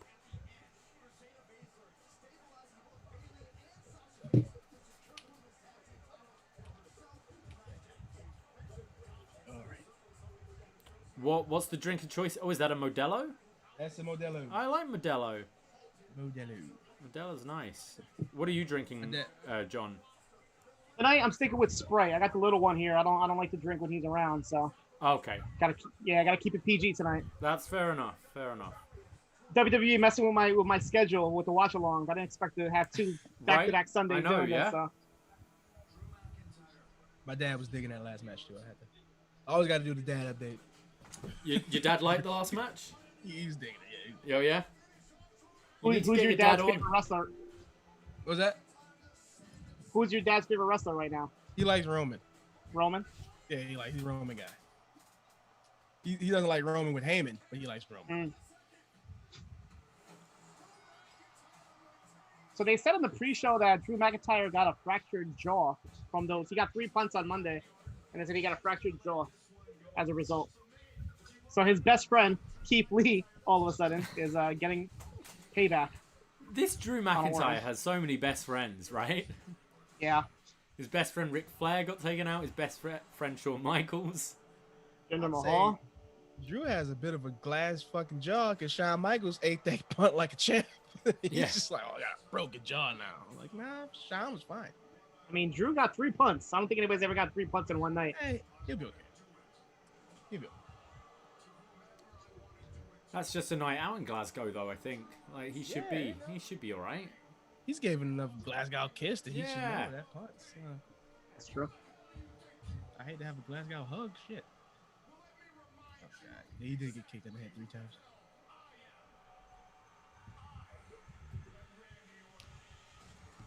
Yeah, Bobby, So what do you think? I got to agree. Motivated Orton has got to be in the top 5. Oh yeah. Has he got it back? No, so he has the intro. He gets the intro part, but then it goes into the new music, which makes it worse. It's like you're teasing us with this good song, and then you go to this generic song. I don't know about that CFO's like lawsuit thing because all the CFO's themes are still going. Yeah, like, I find that. But a lot of people odd. change their. A lot of people change their songs though. Like I haven't noticed anybody. Like Apollo like- did his. Apollo, Seth Rollins got a new song. Bailey changed her song. Like I feel like a lot of people changed their song in the last year or so. Yeah. But I'd say Apollo, like, it was when he became like moved up the card, so it kind of made sense that he changed his package a little bit. Yeah. And Seth and Bailey, they like their character changed, so they kind of needed it. I don't think Bailey could have that song. No. But I can totally see Bailey, if Bailey turns face again in a few years, going back to that song. Same with Seth. And like Keith Lee's gear, this has definitely had to be like a 2 days notice to the seamstress. So she was like, oh shit, now I gotta throw something together for this guy. So I'm hoping tonight it's been addressed. Did you see what he said on Twitter? He's like, what did he say? He's like, everybody just hold on, give me some time, you know. It was really quick. I mean, he did the match and Takeover was live, right? Yeah. I think was Raw live too? Yeah. Raw was live. So nobody had time to change anything. It's like a day. They probably like, hey, we need something for this guy now. She's like, oh, okay. Then why change it at all? That's the weird part. Like, why the sudden necessity to change it? I'm sure Vince didn't want to see Keith Lee with no shirt. He's a body guy. Even the music, like, does he not, like, he doesn't want Keith Lee to rap his own song? Like, I don't know, because I like the song. It's weird. Yeah. I like it. I don't know. I kind of got my fingers crossed down here. I don't know if anybody can see him, but. Oh, God.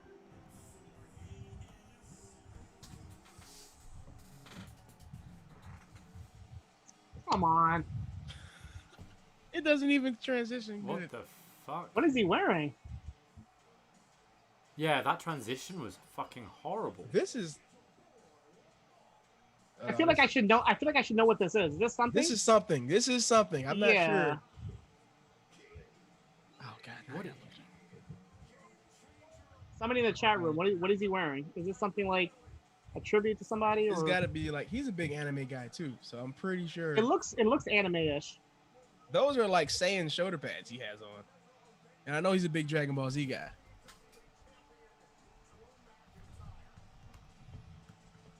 His shorts doesn't look like skirts, so I'm all for it. Whatever he has on, none of that.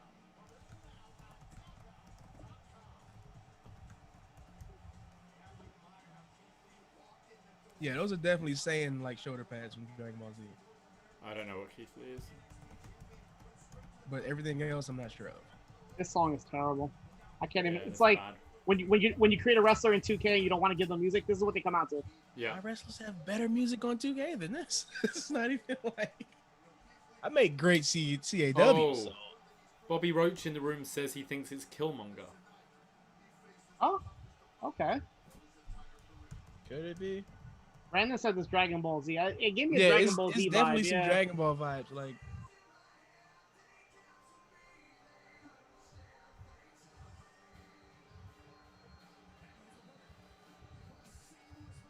I'm gonna go to the same source that I found out about Gargano's gear because Yeah, I do feel like it. the same company does everybody's gear now. RPG says, why does Vince hate us? We all want to know the same thing. Randy Yeah, see, Orton.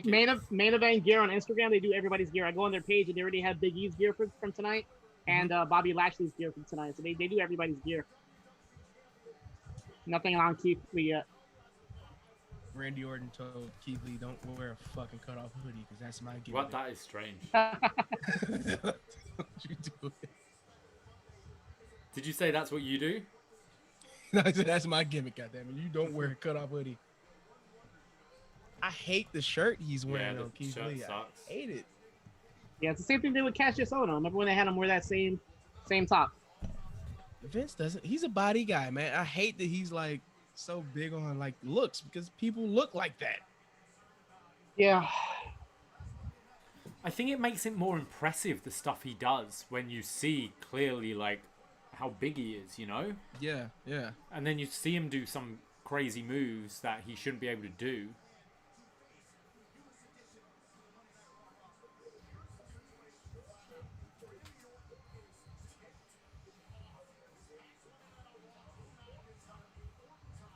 Boo! Show your hands, people. Boo!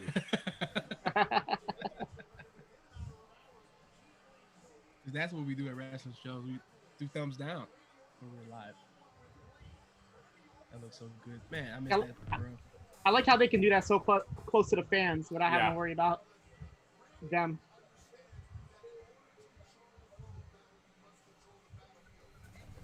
Randy's golden shower. Who goes over, guys? It has to be Keith Lee, right? I mean, I would hope so, but it's kind of tough though. It kind You of don't want Orton to look weak, yeah. Yeah. I think we're getting a Drew return and some kind of DQ or distraction finish, that kind of thing.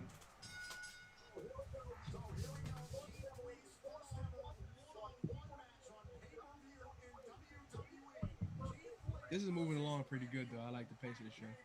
Yeah, me too. Okay, yeah, the gear is definitely Dragon Ball Z. I'm seeing pictures of Goku. It's like his battle armor, it looks Yep. like. Right. So Yep. Yeah, he's a big Dragon Ball guy. Like that's actually how I first found out about Keith Lee. Like, who's this big guy that does his spirit bomb? I'm like, what? yeah, too bad MVP's not wrestling tonight because usually he wears like the Black Panther gear. It would have been perfect for him to wear it tonight. Perfect tonight. If I was Big E, I would have worn Black Panther gear. I Right? think like, It's such too short soon. notice though. They only had Yeah. like 2 days to yeah. Oh, Bobby says Dragon Ball Z is perfect. Cowboy anime. Everybody watched Dragon Ball as a kid, though. I feel, Bobby. Yeah.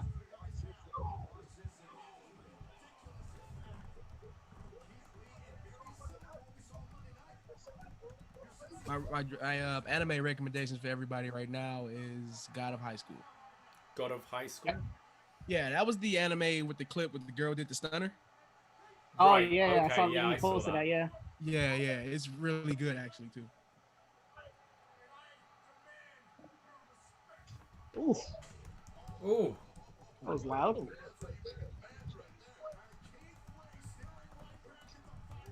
Are they piping in shops also? I don't know. I mean, you got a lot of meat there to. Fuck. Randy's known for his chops, Siino. Come on, he's Yeah.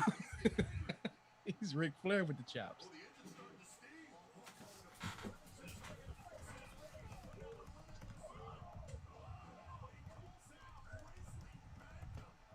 Grizzly Magnum. Randy's chops was louder than the Grizzly. Yeah. Magnum. They might be piped in. They might be. The Grizzly what? Magnum?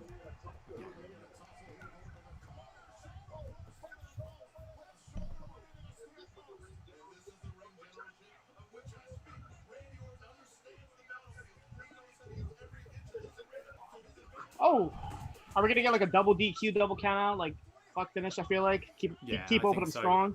Yeah, a run in from Drew maybe. Superman Drew. I don't know if we're gonna get the first rare WWE pay-per-view with all clean finishes. I think that's too good to be true. Has that ever happened? I like, think so. like in recent, like Not I'd recently. say I'm in the thinking maybe last like back in the 20, 90s. 25 years, I can't. I mean, we're 3 for 3. That would be an 4 for 4 interesting right now, I study. think. Yeah.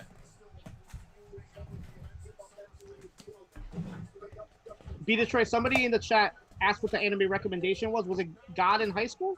God of High School. God of High School. Okay. Yes. I'm God of High gonna School. I'm gonna type it in for him.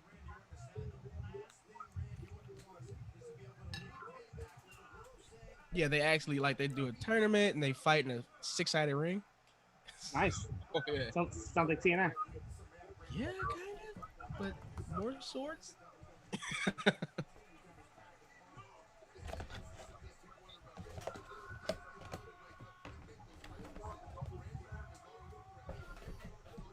It's gonna feel weird in 2 weeks' time when there's no pay-per-view to do a watch along with.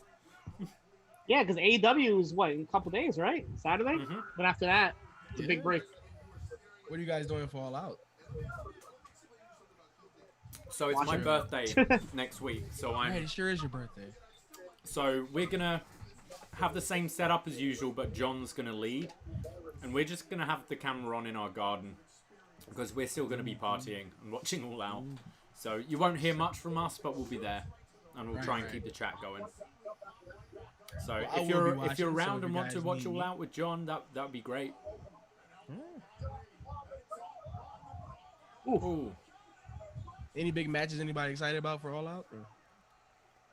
I'm interested what this Barbosa match is gonna look like. Just the visual of it sounds hilarious. I'm really looking like- forward to the tag. Yeah. I'm gonna make my dad watch it because he doesn't watch AEW, so I'm gonna make him watch it.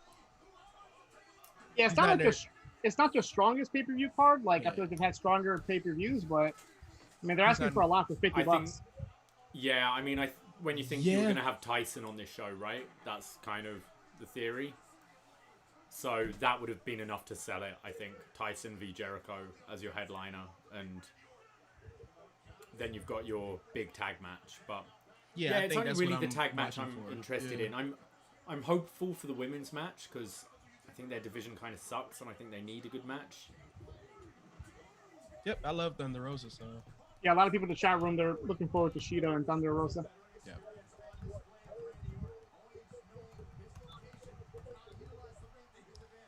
Mox MJF doesn't like sound good to me. Yeah, me Only too. because like I haven't seen like a real knockout MJF match Yeah, and Mox is a brawler. So I'm not that hot on that one. yeah, the promos and everything, the build-up's been great, but the actual execution of the match, like I don't. Yeah, it's I not have gonna too be high the same hope for as it. I can Cody just- MJF. I can just see in my head how that match is going to go. And then, yeah, I'm not too interested. Chicken I shit think both have heel been great. from MJF. Yeah. Yeah, it's John and Wei who run the G1 contest. I don't have any confirmation about it. I would imagine so. I don't see why not. Well, yeah, they haven't even announced the They haven't participants announced yet, who's in so it yeah. Okay. Spirit Bomb. Oh. Whoa! Oh shit! Fucking clean too. Wow. Clean. What is this show? Let's go. What is Payback going on? Go Keith Lee. I'm telling you, the last match, 1,000 Retribution members are gonna come out. Yeah. Let's go, Keith. That was a clean ass Spirit Bomb. He I'm looks emotional. actually pumped. That was good. That was really good. Wow. You don't often see Randy Orton get penny clean. Clean too. Oh, with one Especially finisher. from, like, yeah. Wow. That's crazy. To the moon. To the moon he goes. Good for him. Yeah, the room seems kind of shocked right now. I don't think anyone really saw that.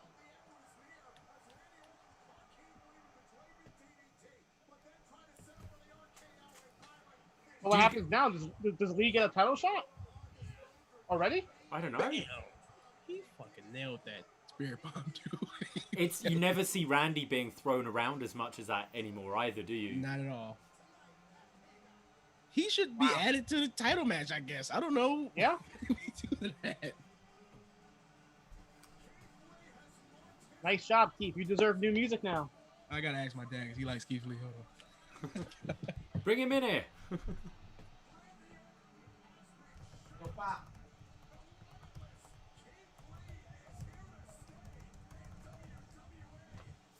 Randy's now going to take out Keith Lee tomorrow, right? Think With so? a load of punts, yeah. Yeah. Or kidnap me, yeah. I think he was gonna win. He was shocked. He was shocked. He was shocked.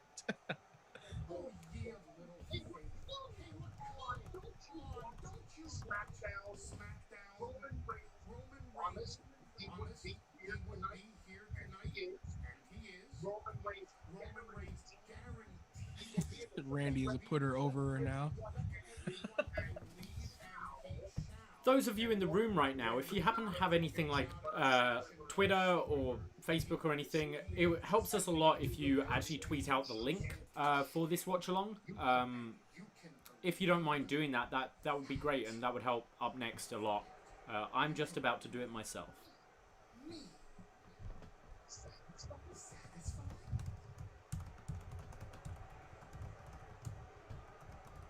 What's Kayla wearing?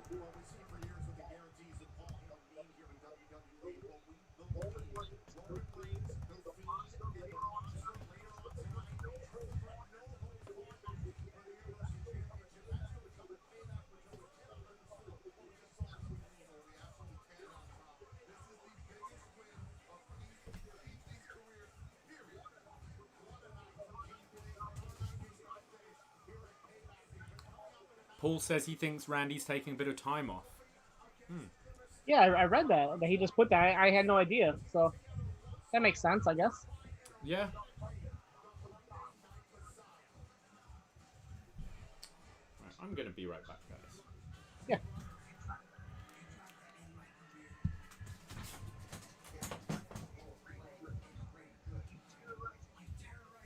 I don't get the point of this match when tomorrow they're gonna do Steph against Ray on Raw. It's a little weird. Yeah. What's the point of it if you're going to do this match now? This should be the blow off. Yeah, it's a little backwards. Yeah.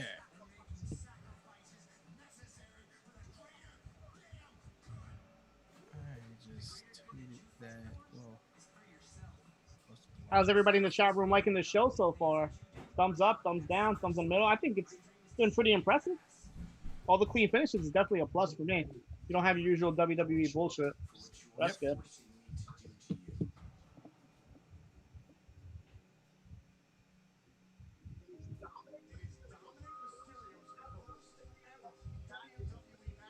I like how you can see the China Playboy issue in Davie's screen right now. Did you see her her signature Intercontinental belt on WWE Shop? Yeah, I think a lot of people It's are getting really those now. sweet. Like Yeah, it's really sweet. Ric Flair just came out with one. It's the world, It's the beautiful. big goal with the blue background. Awesome. It's so. I want to put that on the wall. Like, it's so beautiful. Has like the 16 times on it. Like, to beat the man, you gotta beat the man. Eddie's undisputed belt is pretty good too. Yeah. So Chris enjoyed the show so far. Lou says quick and clean matches. Brandon says China needs to be put in the Hall of Fame.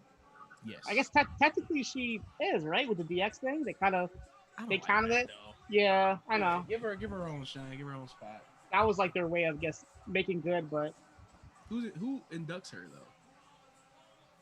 I don't know. I can't think of anybody but Triple H. Yeah. It's a little weird though. I wouldn't do that. You can do Mark Henry, Molly Holly. Mark Henry, Ivory. Isn't she in the Hall of Fame, Molly Holly? I think so. Yeah. One of those ladies are. Have Stephanie McMahon induct her. Yeah. I don't think that's gonna happen. Oh no. Yeah, I agree with KB. They're lulling us into a false sense of security before a tone of retribution bullshit and a wildly overbooked main event. Yeah, I think the same thing's gonna happen. Yeah. Hey guys, you like this, right? Yeah. You like this. But they might honestly, interfere in this match. If we get like how many matches on the show so far? 8 matches. If we get 7 clean matches and the one bullshit finish, I'm okay with that. Yeah, I don't care. I wouldn't care about that. Steven says, "What's the main event? It's The Fiend versus Braun Strowman versus Roman Reigns in a triple threat." That's next, right? If this. No, we still have the. Oh yeah, you're right. Yeah, after this is the main event. Wow. Yeah. Quick show. No other belts, right? No other belts on the line. No, tag titles are on the line. No IC title. Yeah. Well, the tag division is a joke right now, anyway, so it doesn't matter. Yeah. On both shows. KB is saying they're lulling us into a false sense of security before a ton of retribution BS. You know what? I'm down for a load of BS in that main event. I'm not going to lie. I'm happy with all of this being clean and then just an absolute shit show at the end. I'm fine with that. I feel like either we need to have the reveal of retribution or do it to the point where we're going to get it tomorrow. Like they're going to say something and everybody tunes in on Raw to see what it is. Yeah, like to hook you in for tomorrow, right? Yeah, they got to do something big to get the ratings tomorrow. He needs another disciple because. Yeah, Blake, I'm telling you, Blake would be perfect. Just get both of the Forgotten Son guys over there. I mean, Austin Theory's back at NXT now, so it's not going to be him. Okay, so I never knew what happened with Austin's Theory, so I don't know about his allegations or anything. So when you guys were talking about it on the podcast, I'm like, what happened? I never knew. Yeah, there was so much stuff happening. Like when all this came out, that his, I think, was one of them that got kind of like buried. Yeah. There was like people like contradicting the girl, but you know, it's I'll like look around. I'm pretty sure I can find it.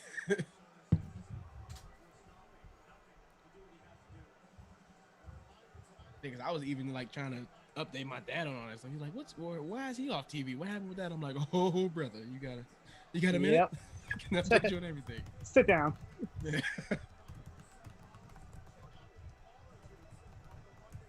AOP, I forgot AOP was with freaking Rollins. Yeah. They're hurt again. Well, one of them's hate hurt. that. Yeah, I hate that. Yeah, I hate when they do that. One's hurt, so you can't use the other. Like, look at the Usos. Like, why not just have Jey Uso, like a nice singles run? You know. Which I think would ultimately help them as a tag team anyway. If you can raise their stock as singles competitors as well. Like. Yep. Oh, this is a clean shot here. I like that. They need to change his Titantron though. He's got 2 eyes.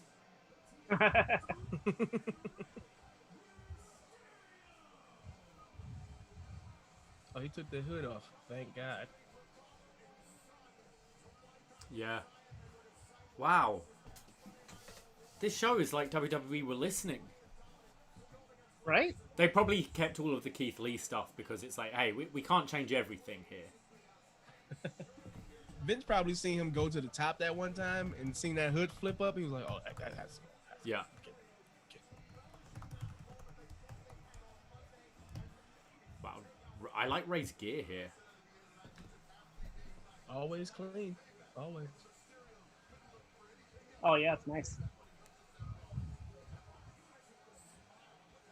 That's What is that? 'Cause look at the font. It's some. It's that's a homage to something. Rey Mysterio. Yeah, like his font on his like the writing. It's something. It looks X-Men-ish to me, but I could be wrong. Like just the color scheme. Retro Ray. It does look real retro Ray. Whoa. Okay, Dominic, let's go. I'm all for this kid, by the way, guys. I'm all for Dominic, like having a long, great career. Oh yeah.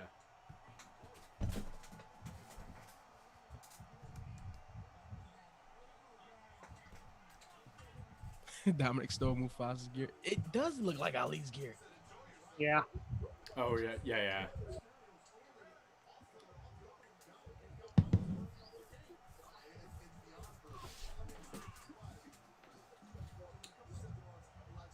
Yeah. Ali, they like hyped him up and just like had him do nothing on Raw. Ali, it's so strange. They've been so hot and cold with him. He was on Main Event again this week. Oh, Check my report. Shot in the dark Wednesday mornings for your. Yeah, I did listen. Yeah. I did listen. Yeah, unfortunately, I see a lot of Mustafa Ali on Main Event. Let's go, Dominic.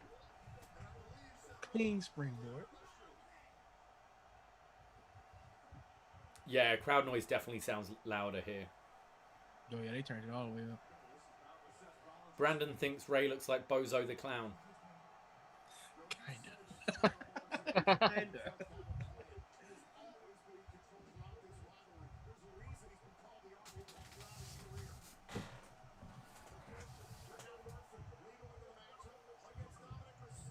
Whoa. Oh, the arm drag. His entire moveset is arm drags. I love it. Love me an arm drag. As long as it's deep. It's always got to be deep. Gotta be a deep arm drag. No Russian one, leg wants, sweep. no one wants a shallow He's doing arm all drag. your greatest hits, Davey. He just did a Russian leg sweep. Yep.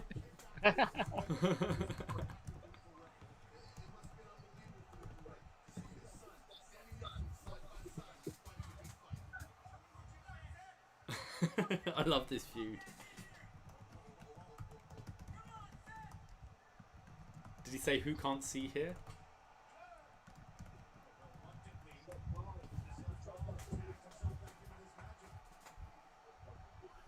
Can Ray see out of that one eye? I'm sure you can. Yeah, I would hope think so.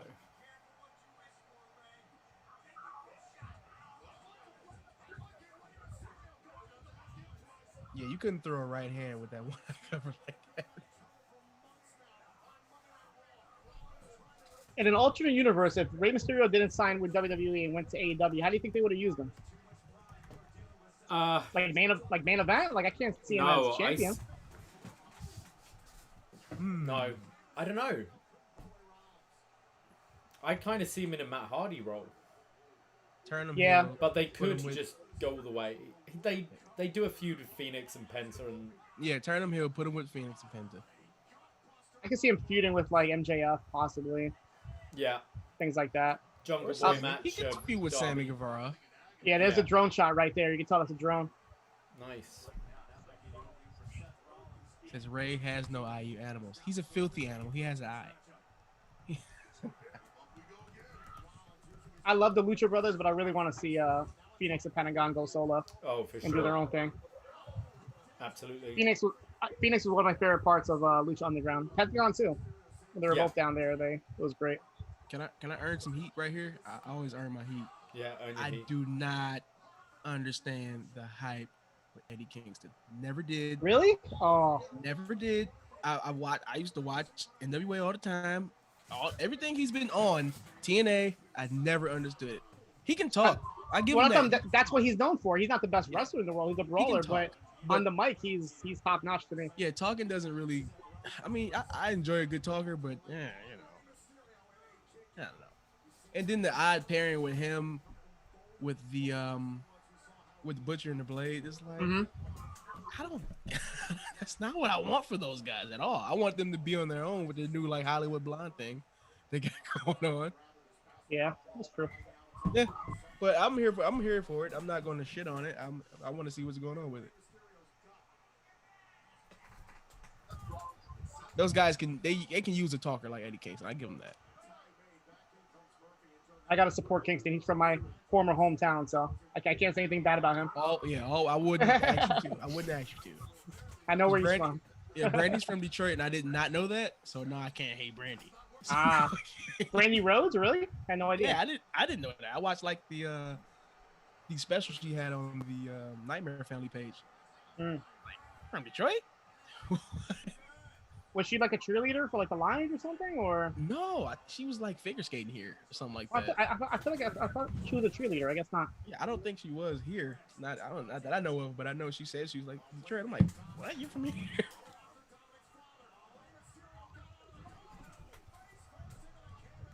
Yes, Brandon, I am a WCW homie. Yes. Big WCW guy.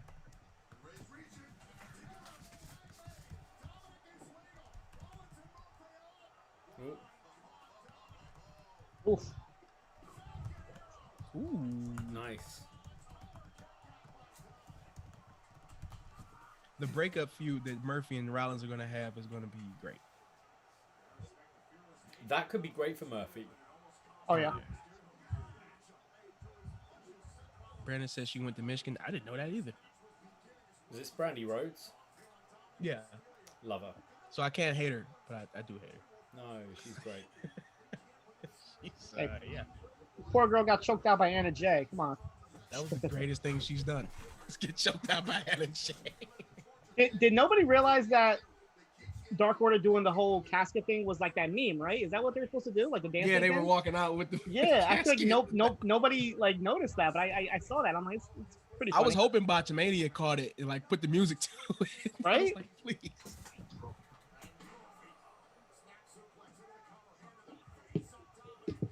I also love that angle too. That was great. That was good. I like Brody Lee. Like I like Brody. his new character is definitely better. Like the boss man who's like smacking everybody around. Yeah, It gives me like like Looney Tune feels, like, you know. He knocks out the guy. Pick him up. Put him back in line. Or John Silver. He's hilarious on BTE too.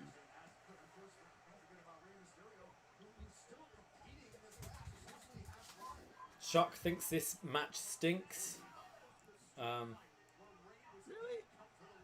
It's okay. It's a little slow right now, but it's not bad. When Dominic was in, he was getting a lot of offense. I'm into that. I'm a Ray fan. I can't like shit on Ray matches at all. Not too good.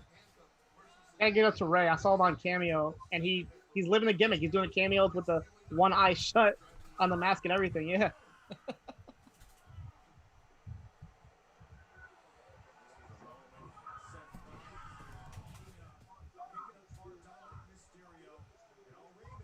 If it wasn't for Ray, I don't think I would be like into wrestling because it was like off of gear when I was younger. Like you had to look cool. Ray looked the coolest.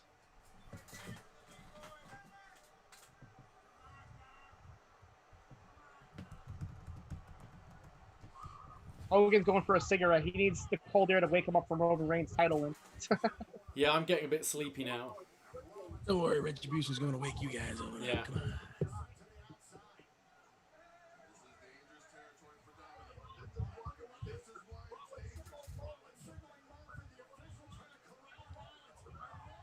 Sheamus' match of the night so far? I don't know. Yeah, I don't know about that. I don't know.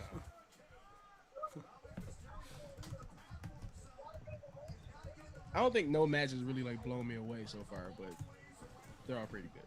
Yeah, it's not a bad show, but it's not like been anything solid. There's been nothing that really stand out that you're going to go to people, you got to watch this tomorrow. But there's been no bad wrestling, and I think we all appreciate how kind of clean the finishes have been and how like swift moving the whole show's been. So I'd say they've all been like 3 stars, like nothing outrageous.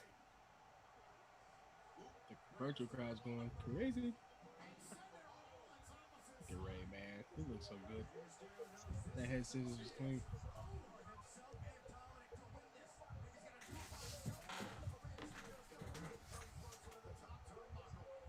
I wonder how they decide, like, are they going to go with the LED ring or like the regular ring? Because I think I would have did LED tonight. Oh, have they not got the LED ring? No, it's the regular. Oh, Oh, I didn't really? notice. I didn't Yeah. notice that. That's They, weird. they reached their LED quota. They probably can't have too much. You got too many lights on in here. Oh yeah.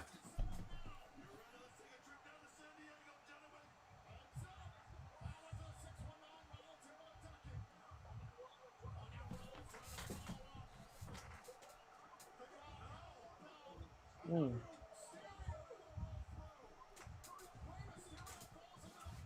Oh. Oh, Chuck makes a good point. The ring looks better as a curtain when there's all those LEDs. It would kind of glare off each other. Yep. Uh-oh. Oh, good lord. Tanahashi.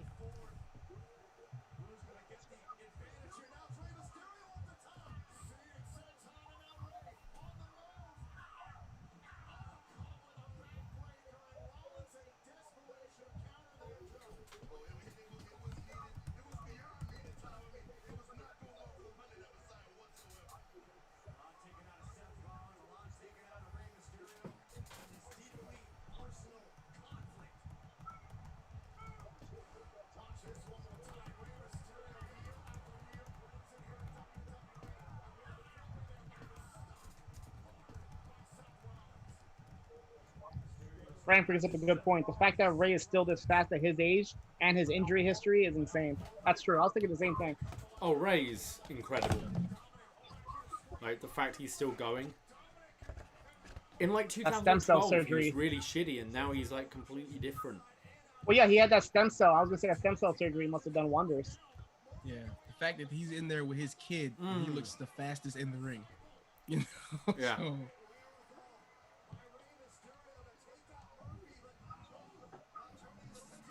that's gotta feel good though to like actually wrestle with your son. Yeah. Like LeBron James is trying to play basketball with his son. So That's I crazy. couldn't even imagine that feeling. What are the chances of that happening? I think his son has like 3 years left in high school. Okay. So LeBron will be like 43 or something like that. Has that happened? Has that happened before, like in NBA or any Nobody legit has sport? ever No, played right? with their son. Nobody That's has ever. crazy. That'd be pretty cool. Or even like against them, that'd be awesome. Yeah.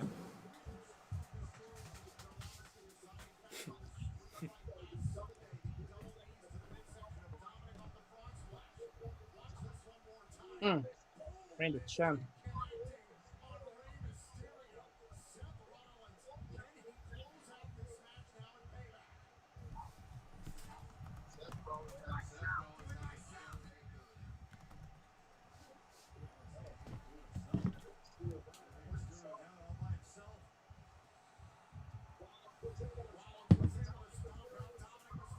Oh. Oh, hey.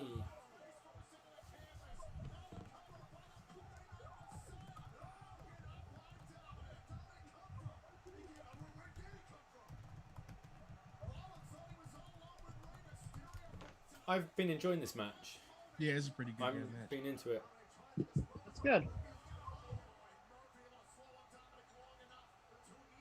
Like before, if we're quiet during the match, it's pretty Yeah, good. exactly. The ones we're paying more attention to. No, I've Yep. been liking this.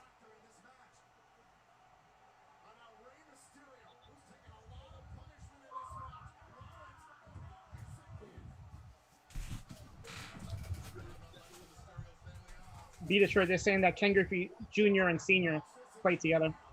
Really? Like, I, yeah, you know what I think? I didn't realize that. Yeah, that's pretty cool. Yeah. Yeah, even if LeBron makes it, I think they only beat maybe a year if his son makes it. But I know Brandon was saying like his son's not like a high level player. It's because the rest of the guys in high school are really, really, really good. LeBron's son is just really good.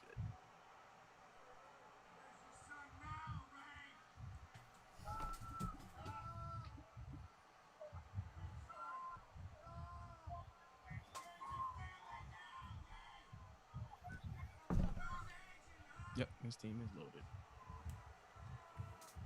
What's happened? Where's Dom? He's on the ringside, injured. Yeah, they took care of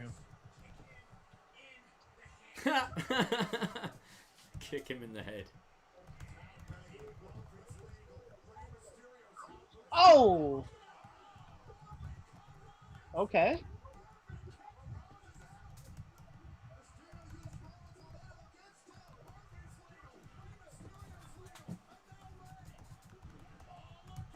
Uh-oh. Oh, Dom's back. Go on, Big Dom Mysterio. I thought he just turned on his dad for a second. I'm like, what is he doing? He just threw his dad out the ring. That was a little bit Shawn Michael-ish Murphy with that.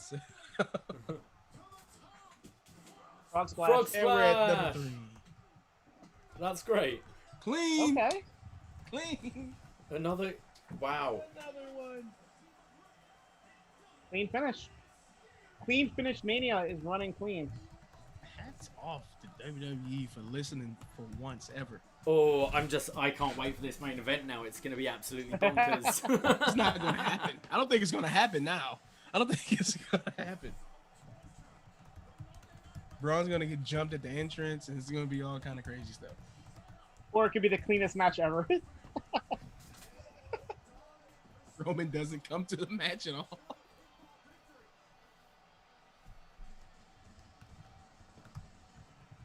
That must be so cool for Dominic to be like that big. You can just throw your dad around. Yeah. Just gonna throw you around, Dad. Dominic needs to be a star. Come on, look at this kid. He needs to go to NXT. He's for Ray 20 years, and though. Eddie Guerrero's son.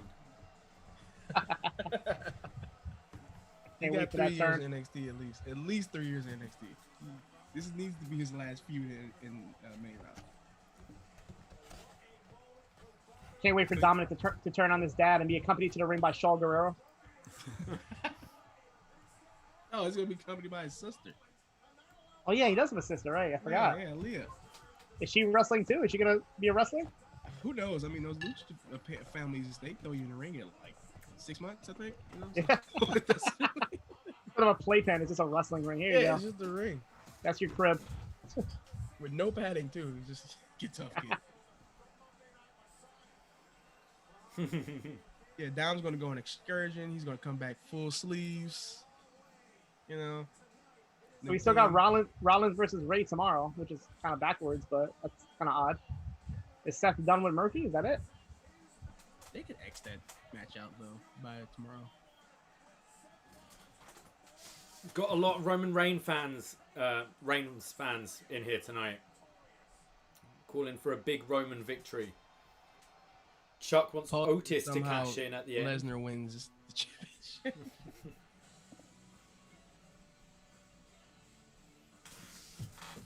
Main event time, 9:08. Wow.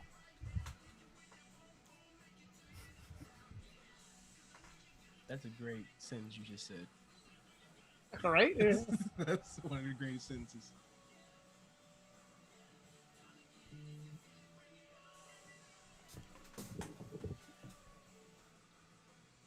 I love this picture of Braun.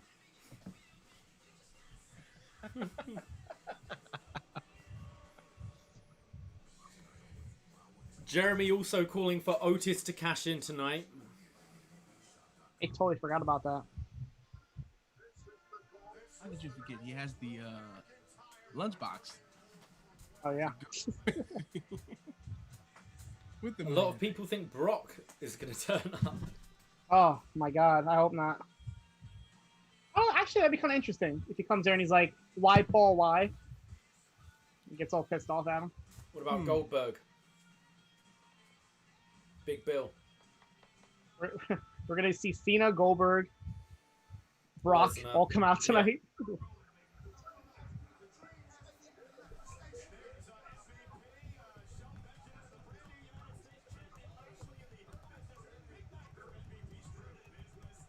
I hate those Velcro straps. I know, it's so shit. Ugh.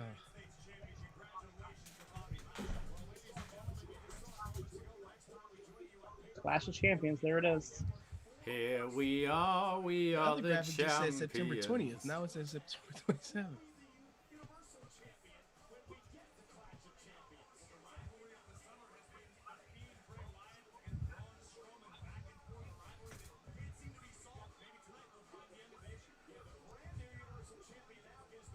Roman's new theme song is "Shiny Teeth in Me" by Chip Skylark. Thank you to everybody who's tweeting out the link. I see a lot of mentions here. Brandon from New Jersey, Chris Elliott. Shout out to everybody. Julian. A lot of retweets here for the chat.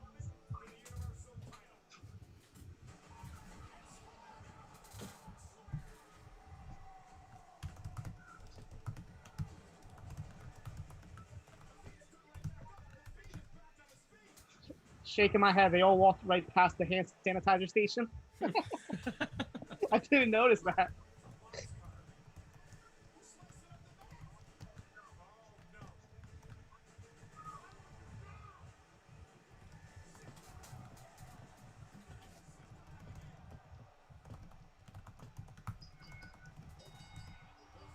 So is it unanimous that Roman Reigns is going to win the title? Like, I think so. I think so, yeah. Unless he just doesn't sign the contract and he's not in the match. I hope not. It'll make that belt even more joke than it already is. Who in the room's bought the Wreck Everyone and Leave t-shirt yet? Yeah, but I wouldn't mind buying it. I kind of like it.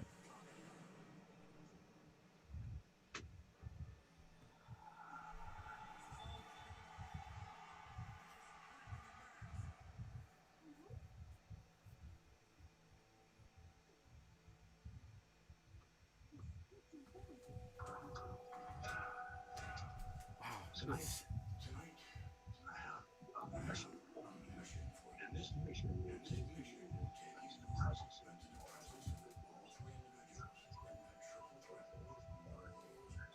MJ, have you made money tonight on the gambles?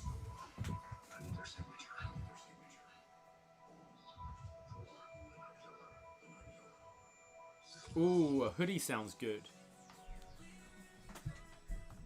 Is this one of those nights where I'm just going to get drunk and buy stuff from WWE Shop?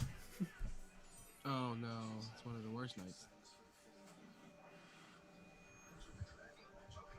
I've done that so many times. I ended up with like Cena brass knuckles. Yeah. I'm looking at these chalk line shorts they've got going on there at the moment. I got a pair of the Macho Man Madness chalk line shorts. The Harlem Heat ones look cool. Shawn Michaels, Yeah. Austin.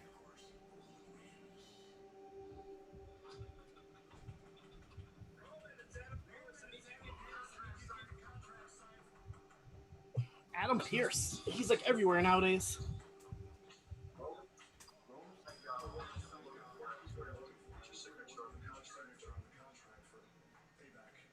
Roman, I need you to put this pen in your teeth and sign this contract. I would love a Shotzi shirt. Does she have a shirt? Yeah. Yeah, she got a couple. Okay. And everyone, yeah, support the good guys. Buy a Corbin shirt.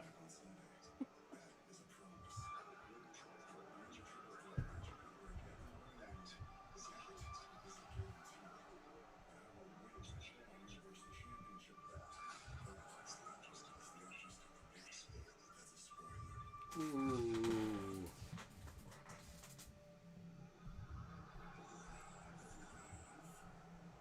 I always love these like Heyman reveals. When Davey, when we were trying to decide what we were gonna do for your birthday show, I went back and rewatched some of the shows, and the one from 2000 and I forget which Raw it was, but it was the episode where Heyman's revealed to be CM Punk's driver. Remember when he ran over Cena? Yeah, it was that episode. It was pretty, that was a really good reveal. Yeah. Mm-hmm. Well, a great moment. I don't know how the episode was, but yeah, it's funny. Like all four of those shows had like a pretty like big moment. I know the 2001 Raw was like the one where Kurt Angle kidnapped Steve Austin and he like threatened to throw him off the bridge. The bridge. Good show. Go to hell. Champ's Oh, I coming like- out first. I like Oh, that's I like cool. that. Yeah. I don't like that the Fiend's coming out first. Now he has to sit there and watch entrances. This look, I can't even complain with this entrance. Jesus. Well, they gotta save the big dog's new entrance for the end. Or maybe it's Yep, the new big song. dog's just attacking out of nowhere and not doing his entrance. It's got True. some dog barks going on in it. I'm pretty sure it has some dog barks. Some actual dogs come out with them. Ooh. Yeah. Ooh. Yeah. Ooh. Yeah. Catching flies. It gives me that face when I hear it. It's just, In his mouth. Bray Wyatt has a big mouth. are we adding that to the Is the Fiend. lounge? I guess, yeah. Oh, he's not gone back to his stupid belt. He's just got this stupid belt instead. Yeah, because he's losing it tonight. What's the point? Yeah. He's gotta give it to Roman. It must be. Yeah, I upgrade don't. putting Is Braun contact still in. doing his Thomas the Tank Engine entrance? Oh yeah, you better believe Yeah. it. He does? Oh, Okay, yeah. cool. Yeah. I liked that with the plexiglass in the PC. It did look good with the plexiglass though. Yeah. Like a cat on the mat. I like how his small touches, like he has Cape Fear Bray Wyatt in the lantern. Yeah, You know, like the whole time he was bringing him back, you never seen the lantern. yeah. So now he's back. He's back in the lantern. So now he's using it. That's kind of cool. True, yes. I know what you mean.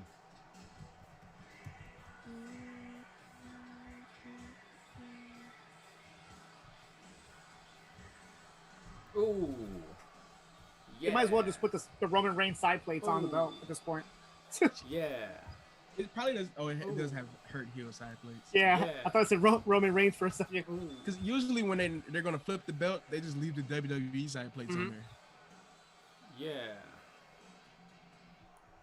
Is that Strowman in the ring? No, No, it's Charles Charles Robinson. Robinson. Someone was in the ring, like acting like, should I get out? Should I get out? Imagine. He tucks his entire beard. Oh, you were not wrong. I knew I seen him. I seen him in there. What the? I'm about to say, Greg's, he's looking jacked. He's looking real jacked. The Strowman Express came early. Sorry, Bobby, you missed the Thomas the Tank Engine entrance.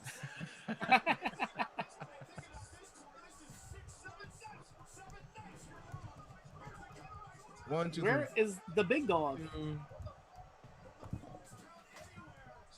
So does Retribution attack both of them and then Roman comes out? Yeah, maybe. Do it like a cash-in.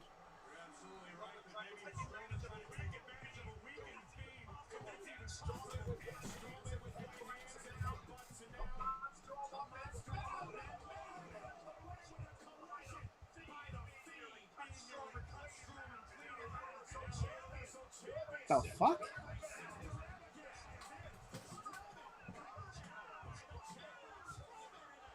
I'm so confused. They're actually having a better match than they had last week, though. Yeah.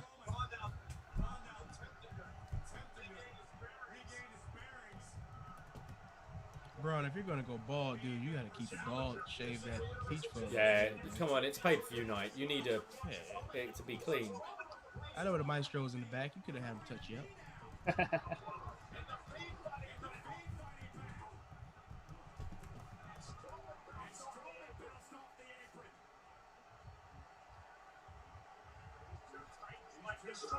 And he's not wearing his Michael Hayes shirt from Monday. I mean, No. Yeah. Thank God. That broke very easily. Michael Cole. it did like fold up really easy. Michael Cole just jumped over. Ooh. Ah. Back to the pigtails.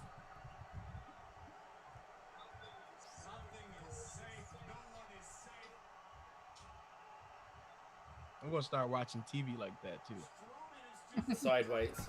Yeah. It has to look better, probably. That's why they're smarter than me. Oh, he brought this back. Oh, this piece of shit.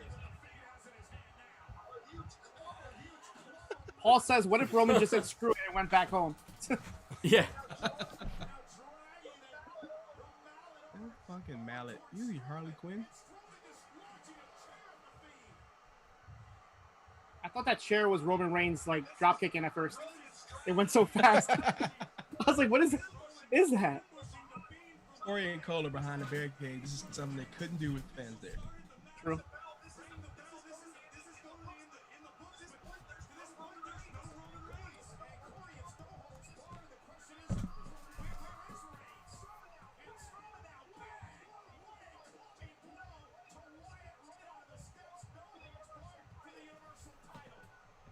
A lot of people in the room are mad that Roman's not there.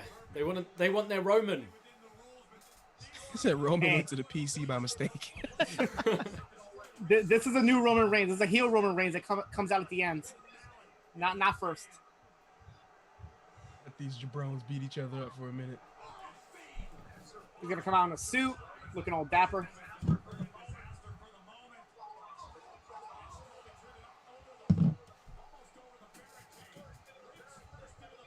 Yeah.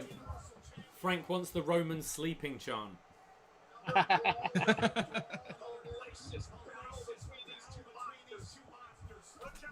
Oh, Speaking of chants, how did you guys feel about New Japan's like chant app? I didn't like it. You didn't like it?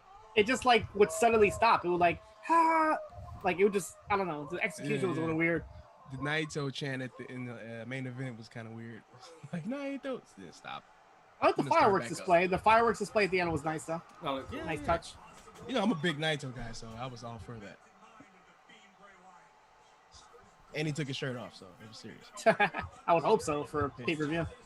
You know, it's a mixed bag with that guy. You never know.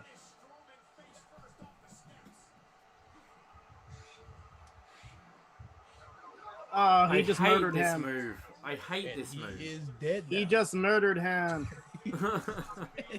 Like realistically, what is that supposed to do? Like, what's the point of that? Like, If it doesn't kill you, it's probably gonna make your neck feel better. yeah, like Yeah.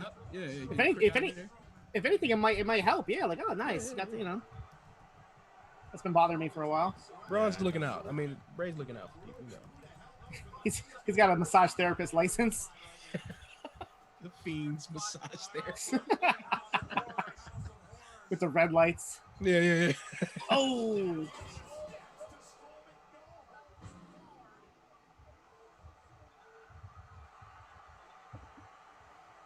So it's no hold barred because it's supposed to be a 3-man. Yeah. Yeah, it's a little weird. Brandon from New Jersey says the acupuncture fiends. He just wears 2 heel gloves. Where does it hurt? I will heal.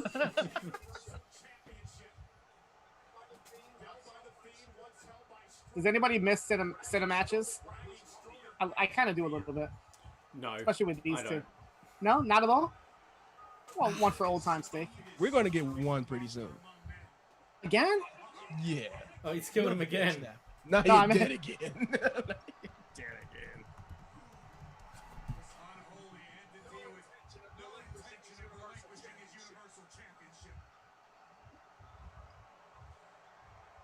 Just go to Roman's locker room.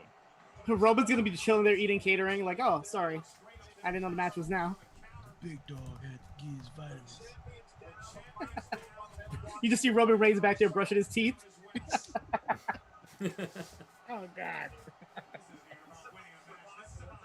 Hey, those like a veneers, whip. those veneers are expensive. You probably pay like a couple grand for each tooth. They showed the before and after. It was like, dude, you should have been did this if that was the case. Yeah. Yeah, time off. Why not? He's got the money.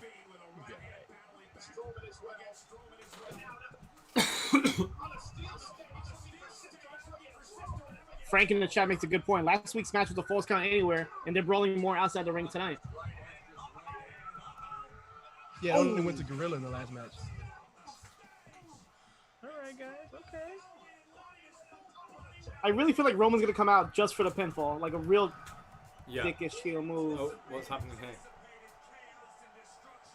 Yeah, the crowd noise just piped up really loud. And the lights went down, didn't they? Yeah.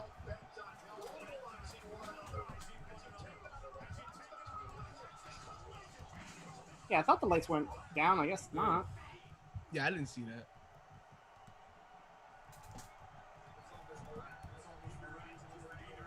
That's the good thing about not having fans is you don't know if somebody's like coming from behind. Yeah.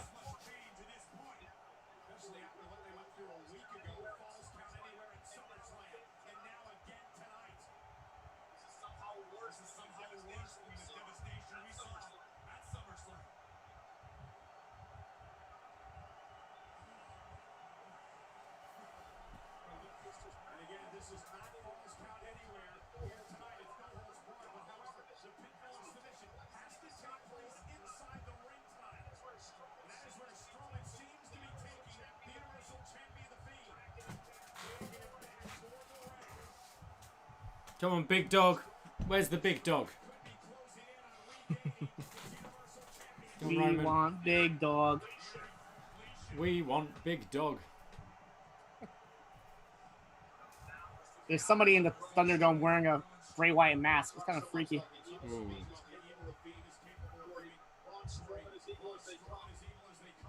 Be really freaky if everyone had one. Mike Hogan thinks this is the worst show of the year so far. Wow. This is better than SummerSlam already. I've been enjoying For it. me, I like it better than SummerSlam. All clean finishes. I'll take anything like that.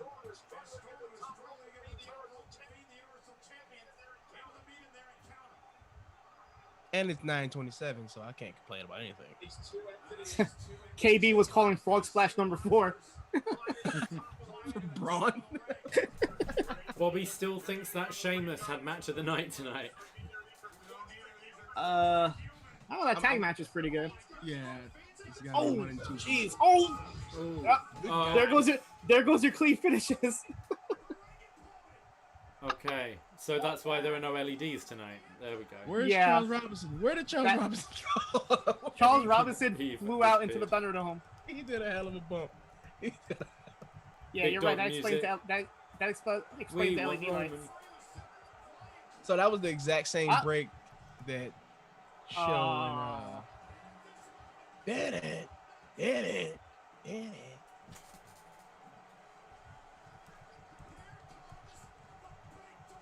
He's just gonna wrestle in a t-shirt now. He just signed the contract now. Oh, he's a fucking heel. If you don't think he's a heel, Oh yeah, I love he's this. heel. he That's is a heel. That's a heel. This is the Roman I wanted. I don't mind him being a heel that doesn't say anything. And he's looking jacked. He's looking Yeah, real jacked. looks great. Looking ripped.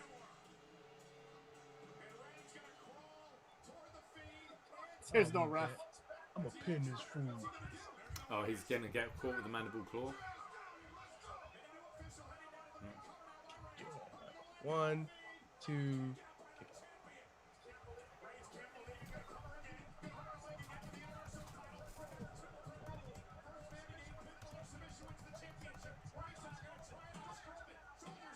You're an asshole, Roman. I love you.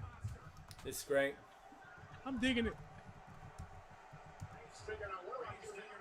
Should have kept that chair. Where'd that chair go? Up there. Go get it, yeah. Why are you rolling under the rope and the ring's clearly broken?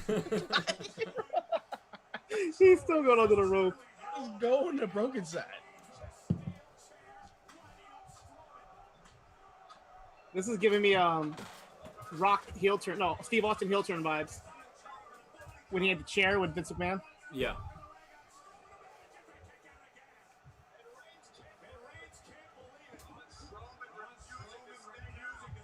Well, he has no ropes to bounce off of or the spears. I don't know how he's gonna win this match. You can't do the Superman punch. No, the ring's too shifty. You got to do like a Lex Luthor punch now or something. Switch it up. Just do a headshot. Oh, no. Ooh. Low blow. Low blow from Roman. His new teeth. That was Yeah. a shoot fall out the ring. I don't. Yeah, I think he tripped over the ropes. That was a shoot.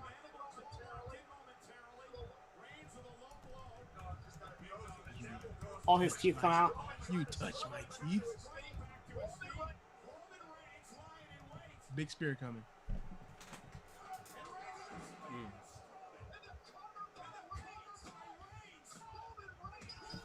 There we go. I wonder if they're instructing the Thunderdome to boo him. They're all clapping. Yeah. That was great. I loved it. What a great show. You know what? Fuck it. I'm all for it. Like I'm all for Roman with the belt right now.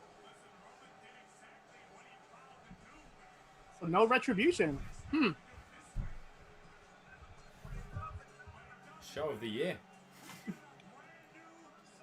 It's 9:31, so we got some time for a little retribution right now. The ring's already fucked, so they don't have anything else to wreck.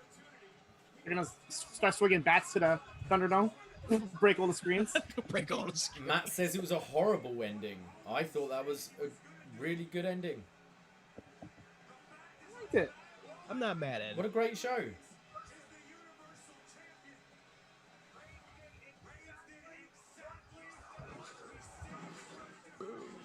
Look at that bump that Charles Robinson took. Oh my god. Whoa! That is the bump of the night.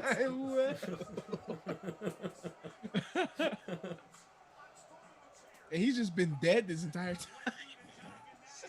Charles Robinson's been taking bumps for over 20 years. Oh yeah. When I sat like third row, I was joking around with him before a match. He's hilarious.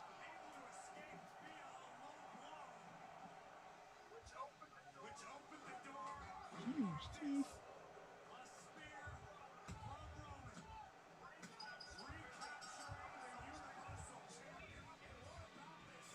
Wreck everyone and leave. What does Heyman do with Lesnar? Well, Lesnar's not going to be back for a while, I don't think. Yeah, but when he does come back, if he's still with Roman, and there's the graphic, 2-man power trip. and there's no retribution because there's the graphic, the second graphic. Yeah. Well, I was expecting retribution. That's a little weird. Yeah. No retribution. And the show is done by 9:32. Wow. That's pretty good going. I'm not mad at that at all. Yeah. Brian, are you going to stick around with us for a little post show? I'm going to bail out because I have to work in the morning. No problem. Yep. So, do you have any final words? Yeah, tell me your thoughts on the pay-per-view. What was your match of the night? Yeah. match of the night is gonna have to be Dominic and Ray versus Murphy and Seth, I think. And then close second is Sheamus and Big E. But I'm not mad at the show at all. It's 9:30. I still got time to get ready for work. Like, I don't have a problem with it at all. Nice. I might stick around in the chat and listen to you guys do the show. So, yeah. I'm not mad at that show at all. The pacing was good. For it to be a 1 week build, I can't complain about that.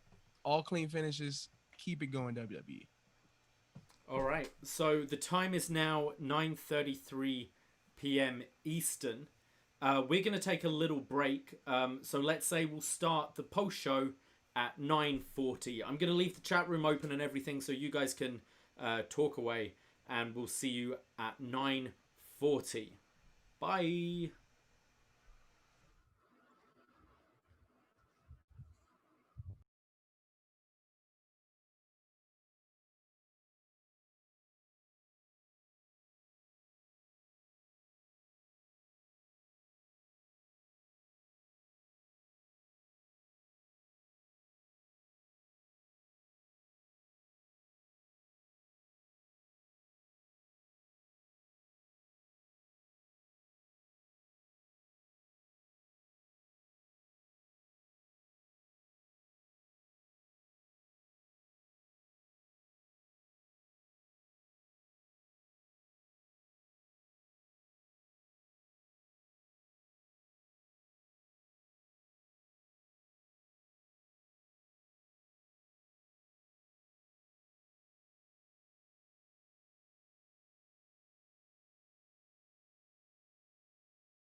Hello, YouTube room. If you're here from earlier, thank you for staying. If you're new, this is the post show now for today's Payback WWE. A few things I got to do to just fix the room before we start recording. We lost Brian B. Detroit. He had to go to work, so we're stuck now with me and John Siino. Now let me just fix his camera up a little bit there. Let's get that on, that off. Let's do a little maintenance here. There we go. That looks good. Now let's fix you, John. How are you doing, John? I'm doing good, man. Thank you for everybody that's still here from 7 o'clock start time to now. Thank you for staying with us on the post show. How nice is it that it's 9:40 and the whole show's finished? It's great. It feels awesome. Yeah. Why can't they do this with Monday Night Raw? Like, why can't they have this like sort of format? But we'll get into that. Yeah, we'll get into the show very, very soon. We're just gonna. Oh, no. There we go. That's good. Awesome. Right. Yeah, I'm ready to start the show. Welcome back, room. How are we all doing? I think there's a bit of partying going on for Roman Reigns. So, right, let's I see that. start. Hello. Davie Portman here for upNXT, the Patreon, and this is yet another WWE Pay-Per-View review. Payback was tonight. Only a week after SummerSlam and TakeOver, we get another pay-per-view. We did another watch-along. And but nice breeze of a show today. I am joined not with my usual co-host Braden Harrington, as he had to work and hasn't seen the show yet. I am joined by someone you should all be very familiar with by now, Mr. John Cno Evil. What's up, everybody? We are here back to back with Payback. We are indeed. And what were your expectations going to the show tonight, John? The fact that this pay-per-view kind of came out of nowhere with just 1 week of build, I expected it to be like one of those really big buzzworthy shows. We did get a little bit of that, but I expected a little bit more. But I was just surprised with just the overall how the show came out. Like, I didn't expect it to be this good of a show. So that was surprising to me. Now, we were trying to work out, has there ever been a show like this where every finish was clean? Really, obviously we'll get to the main event, whether you want to call that clean or not, but every match was a clean finish and putting people over strong. It's so unusual for a WWE show to be like that, John. Yeah, no, definitely not on TV. Raw and SmackDown haven't been like that, maybe ever. But on pay-per-view, I'm sure there has been, but recently I can't think of anything. No. Well, let's get into the to the show itself. We start off with, did you manage to catch the pre-show match, by the way? Yeah, I did. It was Liv Morgan and Ruby Riott against the Iconics. It was an okay match.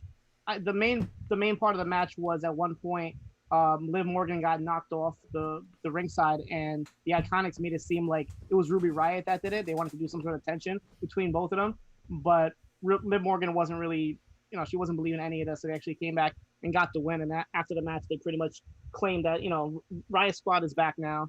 We're not going anywhere type of feel. Right. So the Riott Squad are back. That's pretty much it from the pre-show. The first match of the night is Apollo Crews defending his US title against Bobby Lashley. Now, obviously, this feud's been going on for quite a while. I think that Apollo Crews had 3 matches against MVP for this title. Yeah, we all knew it would build up to this Lashley match. but Yep, it feels absolutely. a very long time coming. Yeah, he's been kind of going back and forth between all the members, fighting off Shelton, fighting off MVP, Lashley. So this seems to be like the blow off to it all. So it was a pretty aggressive showing from Cruz. He had a bit more of an edge on him with this match, I thought. He goes for the toss powerbomb at one point, which is blocked. He follows up with this huge spine buster and then hit the Wakanda pose in honor of Chadwick Boseman. Apollo hits the German suplex at one point, and Lashley kind of does the Ishii spot where he gets right back up and sells it and hulks up. And then we get a frog splash, the first frog splash of the night from Apollo. It looked more like a lowdown, didn't it, John? It did. It definitely looked like a lowdown, yeah. Frog splash was the theme of the night. Yeah, it was quite a nice frog splash. And then Cruz gets caught in the full Lashley, the full Nelson submission, and Apollo taps out. What did you think of this match? It was a pretty good match. It went a lot quicker than I expected. I was really surprised with the clean finish, which is going to be the theme of the night as well. But I was hoping, not really hoping, but I was expecting. I feel like by watching Raw and SmackDown, you get accustomed to these run-ins. So they were doing this whole feud with Cedric and Ricochet, where MVP is trying to lure Cedric away from that tag team. So I was expecting some sort of finish where Cedric would get involved, or maybe Ricochet would stop him. But no, it was a clean finish. But then it was really surprising after the match because you had Apollo Crews, who lost clean, it was a clean submission, and then he kind of was a sore loser and started attacking them after he lost the title. So Apollo looked like, do you take this as a heel turn? It was kind of weird, right? Just losing his temper here. It's as you said, I can see him maybe losing his. I can see him maybe losing his temper and maybe taking it out on Cedric and Ricochet tomorrow. Maybe like fighting them and be like, hey, where were you guys? How come you guys didn't have my back? Like he had the Hurt Business, and maybe that can kind of turn into something, whether it be Cedric turning on him or maybe Apollo turns on him. And when this first started, it actually started because MVP was trying to recruit Apollo to be part of his team, and Apollo said no. So now that he's not champion, maybe he's going to be like, you know what? You can't beat him, join him. Maybe, yeah, maybe. We go to the back, and Kayla Braxton is interviewing Paul Heyman. Paul kind of insults her, saying, "Oh, I guess Charlie wasn't available for this," and is mocking her, questioning. And basically in the pre-show, they said that Roman Reigns still hasn't signed the contract for this match, so he isn't in the match right now. And she's like, "What's up with that? Is he going to sign it?" And Heyman just says Roman says he would sign the contract. Very mysterious, this kind of Heyman-Roman team. We don't really know how it's happened. Obviously, we only just saw it at the end of SmackDown. Very intriguing, and I think it's intrigue that carried a lot of people to actually watch this show with very little notice. Yeah, for sure. They were teasing in the kickoff, like you said. Like we didn't see Roman at all till obviously the very end of the show. But it was like this big tease, like, is Roman even there? Is he going to sign the contract? They kept that going throughout the show. We then see JBL backstage, who is talking to Keith Lee. He's putting over Randy Orton. He kind of gives him his business card or something, so I don't know if he's trying to, recruit him or what. And he's like, "Oh, Randy Orton's great. If you lose to him, don't feel bad about it." But yeah, is this a tease of that we're going to get JBL as some sort of manager down the line? Yeah, it kind of came out of nowhere because obviously AEW has been doing this really well with Tully Blanchard, Jake the Snake, and Arn Anderson. And we've been seeing the last couple of weeks people backstage like Mark Henry, Ron Simmons, and now JBL, but you never see anything come out of it. You always see them kind of backstage just giving tips and whatnot. JBL as a manager, I mean, he can talk, obviously. I can't see him with Keith Lee, though. But maybe this kind of plant seeds for something down the line. Maybe JBL gets somebody to feud with Keith Lee in his next feud. And that could be we like might JBL's see him person. going around other people trying to recruit them, maybe. But yeah, very odd. Our next match of the night is Sheamus versus Big E. Now, did you get a chance to watch Big E on Talking Smack? Yeah, the last couple of weeks, it's really weird because Xavier Woods was supposed to do the show originally, and then something happened, and he just, I guess, didn't get to the show in time. So they've had The Miz sub in for 2 weeks now in a row, and every time The Miz is there, Big E is there, kind of pushing him to kind of do better and change up your gimmick a little bit. So Big E and Miz have kind of been going back and forth. I'm not too sure how the match with Sheamus started. I kind of came out from left field. If anything, it should have been The Miz and Big E. So this match kind of came out of nowhere to me. They just announced it, I think, on Talking Smack yesterday, if I'm not mistaken. But Big E's been showing some promise, just talking Smack. You can tell it's not scripted. It's him just being himself. Yeah, some real fire. Definitely, if you haven't seen the clip yet, go and watch that Big E promo. Kind of, it's incredible. He sounds so passionate, and it made me watch it and just go, "Why haven't you been the champion yet? Why is it taking this long for this to happen?" Because he's got everything, I think. We go into the match, and Big E goes for a splash on the apron at one point, the hardest point of the ring, but just eats the mat. Big E manages to power out of a half Boston Crab. There's a couple of really nice looking belly-to-belly over-the-head throws from Big E to Sheamus, which, bear in mind, Sheamus is also a very big guy, so I thought this was really impressive. Big E goes through his spear through the ropes, but gets kneed in the face, hits another belly-to-belly, is met with an Alabama slam from Sheamus for a 2. Sheamus then locks in a sharpshooter with the knee down, very similar to what Edge used to do, right? Yeah, the somebody in the chat room said it was like a variant of the Educutor that he used to do. Big E manages to power out. He hits the huge spear through the ropes, taking that tumble to the floor. Sheamus locks in a heel hook. There's Big E fighting out. Big E catches Sheamus. Sheamus goes for the bro kick, and Big E catches him into a power bomb. Then picks him up. Big ending. 1, 2, 3, and Big E wins clean. Yeah, I was a big fan of this. I mean, when Big E, when they planned for him to go solo, I was expecting him to just run through everybody. And Sheamus is a really good first person for him to kind of go through. I want to see, I don't want to see him get pushed to the main event scene just yet. I want to see him run through a lot of these top guys on SmackDown. Shout out to Big E's his gear. If anybody listens to the podcast, he has a lot of things that he mentions. So he had like his cameo profile on there, his All That, which is a show that he used to love when he was little. He had like the logo inspired on his boots. Like, it was really cool throwback to avid listeners of his podcast. But yeah, I just love the match itself. It was really good. Sheamus looked good in defeat as well. And I want to see Big E just run through everybody. I thought this was a really good match, and there are people in the chat room right now who actually said that this was their match of the night. I thought it was really hard hitting. I think Sheamus can be quite underrated at times. I think he's just, I don't know, he's not someone who's going to put on those 5-star matches, but he's very solid, and when he's up against someone like a Big E, it's just great to watch these guys just try and beat the shit out of each other. But there were some really cool spots in it. Sheamus doing a lot more submissions than he would normally do. But ultimately a clean win for Big E, putting him over strong. Big E actually goes to Corey Graves afterwards and starts kind of shouting at him and telling him to preach to the people that I'm ready.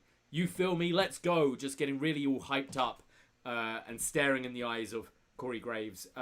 Really passionate promo, kind of taking what he did on Talking Smack and just putting it into his character now. Yeah, I think that's what Big E needs on the body of SmackDown itself, is that big promo. Like, if they could just take what he does on Talking Smack and put it more televised on SmackDown, that'll be what he definitely needs to get over. Right, we go to a Riddle promo backstage where he's saying that Baron Corbin's been harshing his vibe, and he's just like, oh, I'm just tired of him. Doing his classic kind of comedy stoner talk. And then the interviewer brings up the tweet that Baron Corbin tweeted out, saying that Matt Riddle is a failure in the WWE and has already proven he's a failure at home. And then Riddle tried to do some serious acting here. He suddenly looked really pissed and not joking anymore, and looked really offended and mad about this. What did you think of Matt Riddle here? First of all, I was, number one, surprised that Baron Corbin would even put that tweet out. And then number two, for him to reference it on TV was really surprising. You know, the whole fact that they're bringing up, pretty much what he did to his wife. Yeah. But yeah, then you see Riddle kind of get serious. You didn't really see that in the ring. Like, I feel like once he got to the ring, he just kind of was the plain old Matt Riddle. So I would have loved to see him maybe come out there, don't do the whole flip flop thing. Just come out to the ring without the bros and just start attacking Corbin like a mad enraged man would. And I feel like he didn't do that. So it's like I didn't really see the point of doing this like serious face and then not translate that to the ring. Yeah, it was odd. You're completely right. He didn't take this into the ring at all. And I wasn't completely convinced by his acting either. It looked very try hard to me. But yeah, we go on, and Shayna Baszler and Nia Jax are backstage, acting poorly. Nia's wearing a nobody meaner than Tamina shirt. They're not friends. They're pushing each other. I don't know. This was really shit to me, I thought. Me personally, I'm never a fan of like two opposing forces being forced to team up, especially when they're going after the tag titles. We've seen this in the past with Shawn Michaels, Steve Austin, plenty of teams in the past that like had to win the titles before they feuded, which is, to me, it's always been a little stupid. But I don't know. How do you feel about like enemies being forced to team up? They weren't even forced to. They just agreed to. Yeah, but I still don't like that. I don't get this. Like, Shayna Baszler came in and I think could legit challenge for any of the women's titles. But she's decided that she wants to go for the tag titles instead with someone she doesn't even like. And forcing these women to act is just painful as well. It was really quite bad. That shows an issue with WWE, the fact they have these women's tag team titles, but they don't really have any women's tag teams. I mean, besides the Iconics, you have the Riot Squad now, but it's like, you would think they would take some people in NXT, put them together, and then bring them up to the main roster, which they flirted with in the past, but nothing really concrete. So now they're being forced to put Shayna and Nia Jax together for the tag titles. It kind of shows like lack in depth in that division. Yeah, 100%. And we'll talk more about the women's tag later on. We go to the fight between Baron Corbin and Matt Riddle. And as Riddle's doing his entrance, Baron Corbin attacks him from behind. This would, as you said, this would make sense the other way round, right? That Riddle comes out first, Corbin makes his entrance, and Riddle attacks him because he's mad. This was a much... he did seem a bit like more serious in his attacks, but it was still just a Matt Riddle match. Like, you know the motions of his spots he's going to hit. At one point, Riddle gets caught with the deep six, and he hits the bro to sleep, floating bro, for the win. This was okay. It didn't really do much for me. I find it kind of weird watching Matt Riddle at the moment, so I can't fully get behind him. And Baron Corbin is Baron Corbin. I don't hate him as much as other people. I don't mind him. I think he's fine. And I think in kind of this like low mid card, it's absolutely fine to have a heel like this. I think he plays his character pretty well, actually. I'm just not big on his matches. And yeah, Riddle Corbin really didn't do it for me tonight. Yeah, even going back to like the angry Riddle that I wanted to see, like even when Corbin came out to the ring, he was being carried by like the 6 guys holding him up. I don't know how they would have done it, but you could have had Riddle even maybe attack him at that point. Like, have him fall off the thing, do something crazy to show like an angry side of Riddle. But like, he came out doing the whole bro thing, and like the match, it wasn't anything special. It was like an average SmackDown match. I was happy at the end because I thought the feud was over, but come to find out, it looks like this feud is not over. Yeah, so after the match, Matt Riddle is backstage, and he's kind of more back to his like stoner happy gimmick, and is just saying, oh, it's time to move on to greener pastures, when Baron Corbin attacks him. So as you said, this match is going to continue.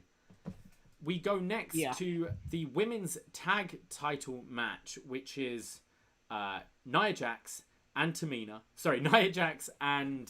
Baszler going up against the Golden Role Models, Bayley Those Straps, the SmackDown Women's Champion and Women's Tag Champion, and of course Sasha Banks, who lost her Raw Women's title last week. I didn't have interest going into this match for the tag team. Like, honestly, Shayna and Nia just don't work for me as a tag team. But I have been invested enough in the Sasha Banks and Bayley story that I was semi-interested in this one, and was wondering if they were going to do the drop of the tag titles, because I feel as soon as those tag titles are dropped, we're going to see the split between these two pretty soon. How was your interest going into this, John? Yeah, even since SummerSlam, they've only had the 2 shows, Raw and SmackDown, and just like the build-up in those 2 matches alone have been beneficial. Like, you have Bayley pretty much bullying Sasha, like to the point on Raw where she was like, you know, you can never defend the title, which is true. Like, that's the known thing about Sasha, she can never retain the title after winning it. And then she also mentioned something about how you're only, like, she was talking to Big E, but she was saying how you're only good enough to be a tag team champion. But Sasha was right there, kind of hearing it. Like, you could these little subtle shots. So I feel like this could be like the culmination to what could eventually be their breakup. So going into it, I felt like they were going to lose the titles from the get-go.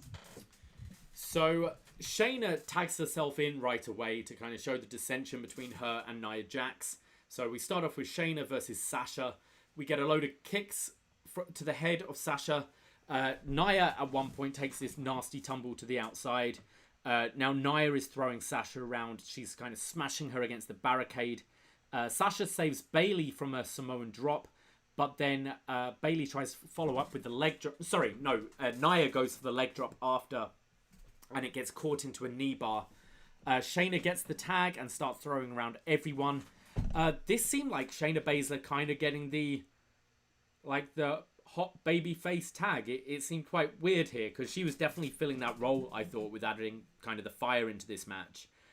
Nia tags back in after they kind of had this moment where Shayna goes, "We can beat them." And Nia's like, "Yeah, we can. Yeah, we got this, girlfriend." So they start working together. We get this powerbomb from Nia that gets countered into a kind of X-Factor facebuster from Sasha Banks. We get the double tag from the Golden Role Models. We get the elbow drop into the frog splash. But then Shayna comes in with a sharpshooter applied to Sasha Banks and then a Karafuda clutch applied to Bayley at the same time. And she even kind of pulled Sasha's arm to wrap around the face as well of Bayley. And then Bayley taps out. Shayna pretty much did it all on her own. And we have new tag champs. John, what were your thoughts? Yeah, I agree 100% with what you said about Shayna kind of having that hot baby face. Like, if there was a crowd here, I feel like people would have definitely been behind Shayna. I love the finish, the double submission, because if you go back and look at like their faces, you can tell Sasha didn't want to give up. Like, she was trying her hardest to stay in the match, and then it looked like Bayley kind of just gave it up, like she didn't care. Like, in the back of her head, she's like, I'm still SmackDown Women's Champion. Who cares about these tag team titles? So I feel like she kind of gave up without hesitation, opposed to where you can actually see Sasha's face, her trying to fight to stay in the match. So I feel like that might play later on where Sasha can be like, you didn't even care about the tag titles. You just were selfish. You didn't want your arm broken, so you just gave up. Yeah, I think they're doing really well with this story here. It kind of reminds me with I'd say the Jericho and Owens feud. Like, you knew the turn was going to happen at some point, but you still managed to enjoy all the tiny little like hints of it along the way. I think they're building this up fantastically, and I just hope at the end of it they don't have Vince McMahon's worst match at WrestleMania ever. And after the match, Charlie Caruso tries to interview them, but Nia just tells her to shut up. We won. And then Nia is going really over the top here, kind of Alicia Fox vibes, and is just being super obnoxious with this title, being almost like a frat boy, like, ooh, ooh, ooh. We won, showing the title in the camera. So she's kind of gone this sort of comedy route, and Shayna is weird. Playing the straight man here, and is just like, all right, come, let's celebrate. This came out of nowhere. Like, I've never seen like Nia react like this. Like, it's something that she would do like maybe like on a Total Diva show. Like, I feel like that's probably how she really is. She really is like outgoing like that. But to see this like 360 on TV where she's been this monster beast, and all of a sudden she's like jumping around like a little kid, like happy that she won the title. I didn't know what the hell was going on here. It was so weird. Hopefully, it's not going to be like a comedy tag team at this point. Like, I don't want to see this go on. That's what it's going to be. I think with very little build to this team, a week, and then it's like, oh, this is the team that doesn't like each other. I think it shows that doing something like this, they maybe have faith that this is going to be a team for a while, and this is kind of going to be their act. Like, Shayna is this serious. I think it's almost going to be like the sort of Pete Dunne Riddle pairing, but just with weirder cast characters. As long as the payoff is Shayna gets to knock Nia out, then I'll be okay with it. Like, I can't see this going on for too long, hopefully, with them as champions. But like I said before, that's the whole negativity about this women's division is who else can be champions? Like, who else can they drop the titles to at this point? Sasha was great at the end as they were walking up the ramp. She's just crying, looks absolutely devastated. In the space of 2 weeks, she lost both her titles, but obviously Bayley is still holding her women's championship. This match was actually better than I thought it was going to be.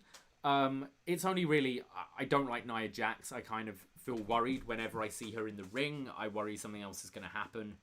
But I thought the moments with Shayna, with either combination of Bayley and Sasha, I think worked really well. I actually really enjoy Shayna. I know she's not everyone's cup of tea, but I really enjoy her. And I thought seeing her do the kind of hot tag was really interesting. And that submission at the end just looked really cool. Tapping out Bayley, but submitting both. Yeah, I know Mike Hogan had mentioned in the chat that the original advertising was Shayna and Asuka. How much better would this match have been if that was a tag team? Shayna and Asuka? Oh, 100%. Yeah, that would have been amazing. Right, so let's move on to our next match, which is Keith Lee versus Randy Orton. Another match with very little build. Keith Lee obviously making his debut on Monday Night Raw, and elephant in the room, his music's changed, his gear's changed, and people are not happy about it. Yeah, they had a week to build to this feud. So in 1 week, all of a sudden Keith Lee is really close friends with Drew McIntyre. So when Drew McIntyre got attacked by Orton on Monday with the 3 punts, Keith Lee was there to defend his honor. They had a match on Raw, which didn't really do anything, and then it was just a build up to this match. But yeah, Keith Lee, he a little bit better look as far as his gear goes today. A little bit of improvement, but his music is still the same. Hopefully it's just a stand in until his real music is done, because yeah, people are not impressed. I'm not impressed really with the change that in 1 week we just saw him in TakeOver, and now 7 days later he's totally different person. It's the weird, the music doesn't even fit with the Bask in His Glory thing at the beginning. It just weirdly transitions out, and it's horrible. Yeah, if they're gonna keep it, at least take the intro off, because you hear the origins of the song that we love, and then all of a sudden it transitions to the worst transition I've probably ever heard, and it just totally does not fit at all. It's not good. His gear looked a little bit better here.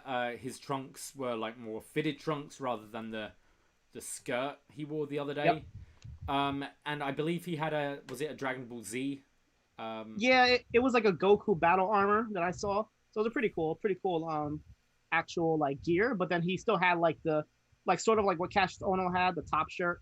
But yeah, the tights are a little bit better, because like you said, it's better than what he had on Monday with the skirtish looking tights that he was wearing instead. Yeah, I'm not a fan of this top. I think if you want to cover up, maybe just do a kind of singlet like Big Show or Mark Henry would wear maybe. But this look isn't working for me. But let's get into the actual match. We get this crossbody from Lee quite early on, just taking Randy out.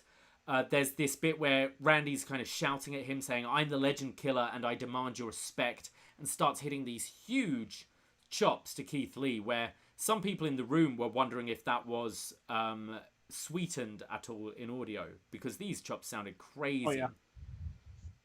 Yeah, for sure. I couldn't believe it. I was like, oh my God. I don't know if it was maybe the fact that we didn't have sound from the actual audience that made it sound louder. That could be something that might have made it sound sweetened. But yeah, those are loud. Very loud. Very loud. We got Keith Lee coming back with his kind of 2-hand open palm chop to the chest. There's this backdrop from Randy Orton onto the announce table. Lee hits the pounce.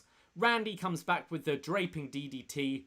And Keith Lee catches Randy Orton in the Spirit Bomb and wins clean. 1, 2, 3. Yeah, that ending totally caught me off guard, but I loved it. I mean, when's the last time Orton has lost clean to a non-established superstar, somebody who just came back? I mean, just had his first match really. That just totally blew me away. But that was great. I expected some sort of double DQ, double count out, with the fact that they want to keep Orton strong to fight Drew, but no, Orton losing clean was their finish, and I was very excited, very happy about that. I thought this was excellent. Apparently the match was less than 7 minutes long, someone in the room pointed out, and you never really see Randy getting thrown around like this, or selling this much for someone, and not having any kind of schmoz finish, not having a Drew run out or anything, and Keith Lee winning clean, I think says a lot of, I think it gives us hope, right, as wrestling fans and as Keith Lee fans, that maybe they are going to actually put something behind this guy. I hope so, but we've seen this in the past as well, where it's a really hot start and then they kind of phase out. It even happened to Matt Riddle, and he hasn't really done too much since. So yeah, hopefully, I mean, keeping my fingers crossed, because Keith Lee, obviously, we all know his full potential. We know what he's capable of. So hopefully they see it as well. All right, we go to our next match, which is father and son tagging together, the Mysterios against Seth Rollins and his disciple. I almost said Wesley Blake. Sorry, Murphy.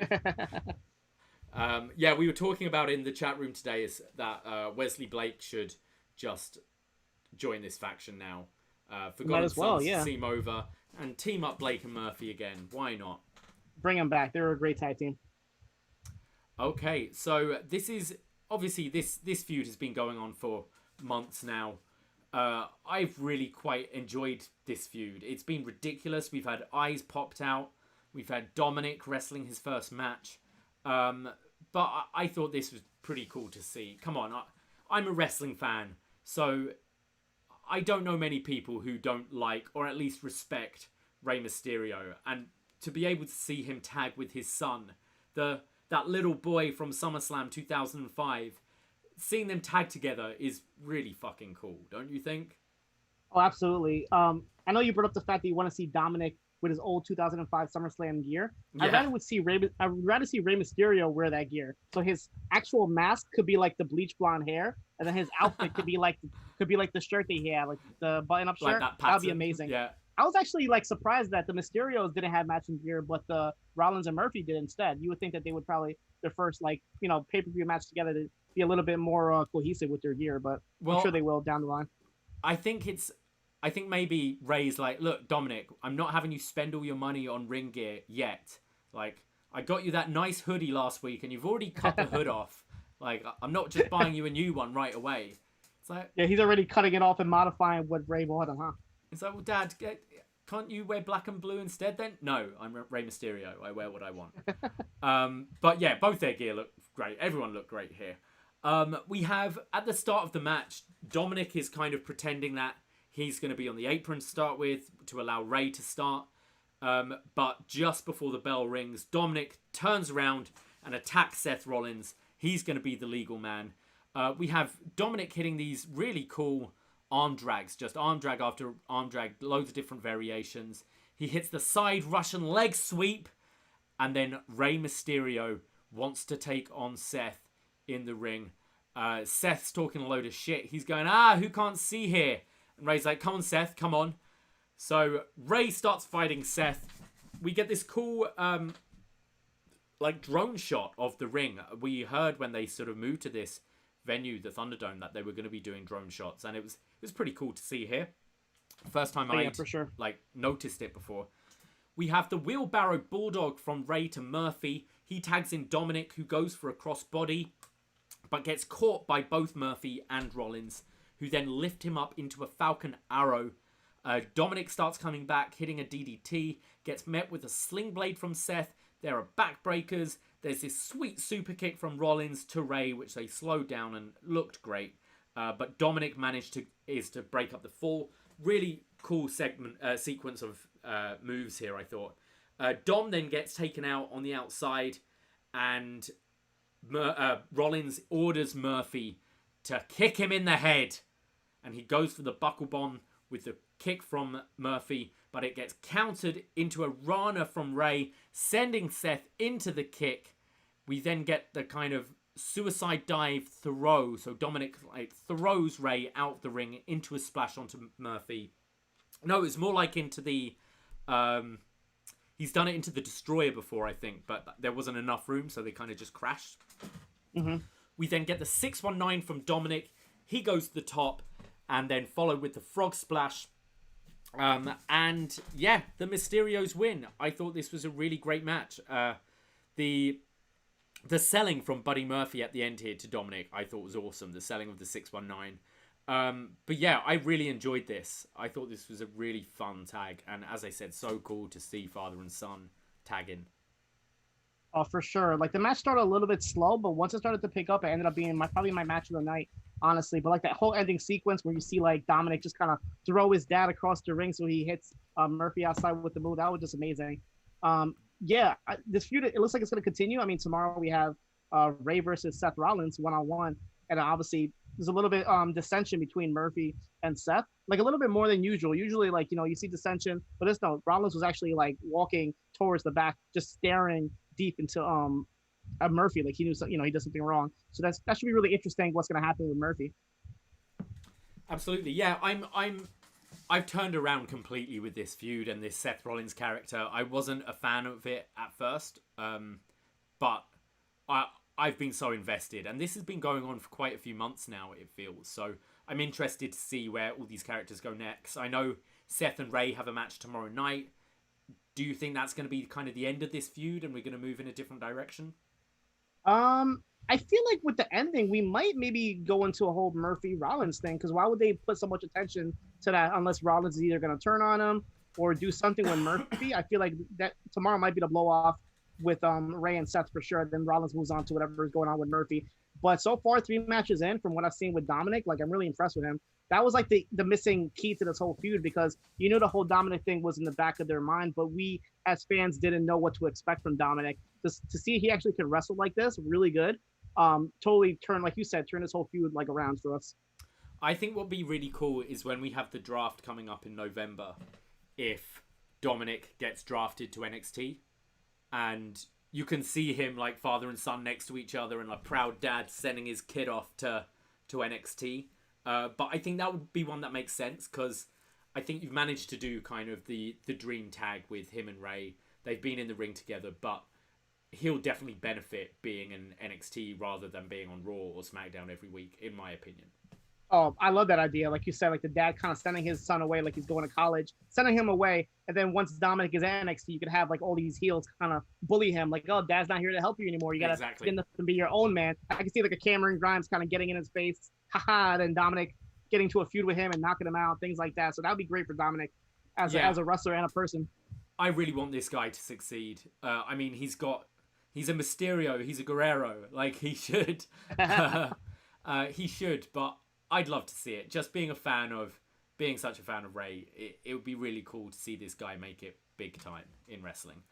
Yeah, then imagine when he does come back up to Raw or SmackDown after spending a year or two down there with so much experience and so much hype, like, he'll be even a bigger star. Exactly. We see the Hurt Business leaving backstage and looking really happy about their title win. And then we go to the main event, which is The Fiend, Bray Wyatt, defending his Universal Championship against Braun Strowman and, well, maybe against Roman Reigns, because he still ain't signed that contract yet. We start with The Fiend's entrance, which I think all of us were kind of going, what? Why is the champion coming out first? And then, obviously, that was very soon explained, because Braun attacks The Fiend in the red lights. The match starts. No Roman out there. Roman is not out there, so we believe this is a singles match, but still under triple threat rules because it's no DQ. The two are just brawling around the outside. We got a note, Braun isn't wearing his Michael Hayes t-shirt anymore. And he's already grown his hair out. Someone needs to tell him, like, no, you need to keep on with that, because it looks very odd, because you got your bald patch in there and then just like these tufts of hair. Come on, it's pay-per-view night, Braun. You should be shaving, right? Absolutely. He definitely should have. So these two are brawling around the outside. We get this kind of weak Uranagi on Braun from Bray at one point. We see Alexa Bliss backstage looking on and kind of twirling her like braided hair, the kind of Fiend like dread. We get that stupid hammer from Bray Wyatt, the stupid big cartoon hammer. And then he starts doing his neck snaps to Braun. He does it twice. They're then fighting on the stage. Bray goes for the Sister Abigail. Strowman manages to get out of it and charges at Bray through the stage. And this was a pretty cool visual. Obviously no count out as it's triple threat, so they start to make their way to the ring. They're fighting. They climb to the top, and Bray gets hit with a superplex, and the ring implodes. It's the Big Show Brock spot. I think Big Show Mark Henry did it as well. You've seen it a bunch. The ring exploded, and both men are down. What did you think of the match up until this point? Yeah, I mean that explained. We were kind of wondering why the LED lights weren't on the ring, but after we saw the ring explode, we understood why that was the reason for that. I like the whole mystery of Roman Reigns not being there because we still at this point hadn't even seen Roman Reigns. We still haven't heard from him. What's he doing with Paul Heyman? What's going on tonight? The shots to Alexa Bliss in the back were really good because on SmackDown she came out with that new hair, and Nikki Cross was holding like a mug that Alexa Bliss had given to her the first time they teamed up. And I guess Nikki said something like she didn't like her hair. I guess she was insinuating that it looked kind of like Bray Wyatt-ish. So she took the mug and just slammed it. So you saw like this very angry Alexa coming out. So the fact that they showed her back there, still in the back of your mind, you know, and there's some sort of connection between her and Bray Wyatt. I like the fact that, you know, Bray Wyatt's entrance is amazing. So obviously when he came out, like that's probably one of the highlights of this Thunderdome is seeing his entrance. But yeah, we had clean. I think we were joking in the chat that like every match has been extra clean so far, that we're expecting everything in this match. We'll get to it at the end, but I expect a lot more from this match. But obviously once the ring broke, you know, the shenanigans are going to start. Yeah. Up to this point, I preferred this to their match last week. I think, obviously because it was a bit quicker, but they just kind of got all their shit in. I actually quite enjoyed this part of the match. And then Roman Reigns' music hits. He comes out, he's wearing his Wreck Everything and Leave t-shirt, and he is with Paul Heyman, who is carrying the contract. Roman signs it on the stage, comes to the ring, and he gets a steel chair. He goes to use the chair, and then he's like, nah, I don't need this. Puts it down, goes for a pin on Wyatt, and realizes that Charles Robinson, who, shout out for Charles Robinson, taking bump of the night tonight when that ring exploded. Oh yeah, he just the way he like did like a flip to the out of the ring was amazing. That was probably one of my favorite parts of the show. So Roman is there trying to get the pinfall, and then he motions the back and quite rudely, I must say, like called for another ring to ref to get the hell down there. And yeah, Roman's being a dick. He's being a real dick. He's going for these pins, but Bray kicks out twice. He tries to pin Strowman, but Strowman kicks out as well. And then Reigns is frustrated. He grabs that steel chair, goes to use it, but gets caught with the mandible claw from the Fiend. And Reigns hits a low blow. Oh, what a heel. He hits the spear to Braun Strowman. And Roman wins the Universal title. Heel Roman. Yeah, is that people what we're getting here? This is heel Roman, so. right? There was a little bit of doubt in the beginning, like, oh, I don't think he's really a heel yet, but come on. He's got these brand new teeth. He's got Paul Heyman with him. He's doing a low blow. He's got a steel chair. I think I said earlier, it was giving me vibes of when Austin teamed up with Vince McMahon and he had the repeated chair shots. It was similar to that to me. I think this is 100% heel Roman. I feel like once he does his promo and explains his actions, he's going to shed the music. He's going to shed the look a little bit. And we're going to see the full transformation of the heel Roman. But I loved it. I loved everything about it once the match started and Roman was in the ring and everything. Me too. I really, really like this. You're keeping like the Fiend strong with this as well, which I think would be a worry. I could see some people complaining like he got squashed by Goldberg, ending his reign like quite abruptly last year, and then he's losing the title just a week after retaining it. I can see the complaints about that, but I thought it was done so well, and yeah, it just being a dick move from Roman and being a real heel now. I'm interested now, and I will keep like tune into SmackDown because it's got my attention. I'm really curious to see how this character works, because I think having watched John Cena for so many years and people were always calling for that heel turn, but it was never going to happen because of merchandise and all of that sort of stuff. Cena was never going to turn. And I think when we saw Roman being kind of pushed in the same way Cena was early in his career, everyone kind of thought, oh, this is going to be it. This is Roman Reigns forever. And to see him come back with such a fresh coat of paint is really exciting for me. Yeah, that's probably my only complaint is like why even put the title on Bray Wyatt. You could have easily had Roman come back at SummerSlam and just have the match end in a no contest, and that would perfectly set up the triple threat match that we had here and still have Roman get the win and become champion. Like, I don't understand the reason why they put the title onto Bray Wyatt just for a week run. And it's kind of interesting that ever since Roman has come back to SmackDown, we haven't seen Retribution on SmackDown. And I was expecting them fully tonight, and there was not even a mention of them, a hint or anything, which is a little odd to me. Yeah, I think they're trying to do the double turn here, though. And I think that's why you put the title on Wyatt for a week, because he's then sympathetic, because you get frustrated. Like, that's the only run he's going to get. And we saw how booking like a Daniel Bryan like that really got fans behind him. So I think it's a weird thing WWE are doing to try and babyface The Fiend.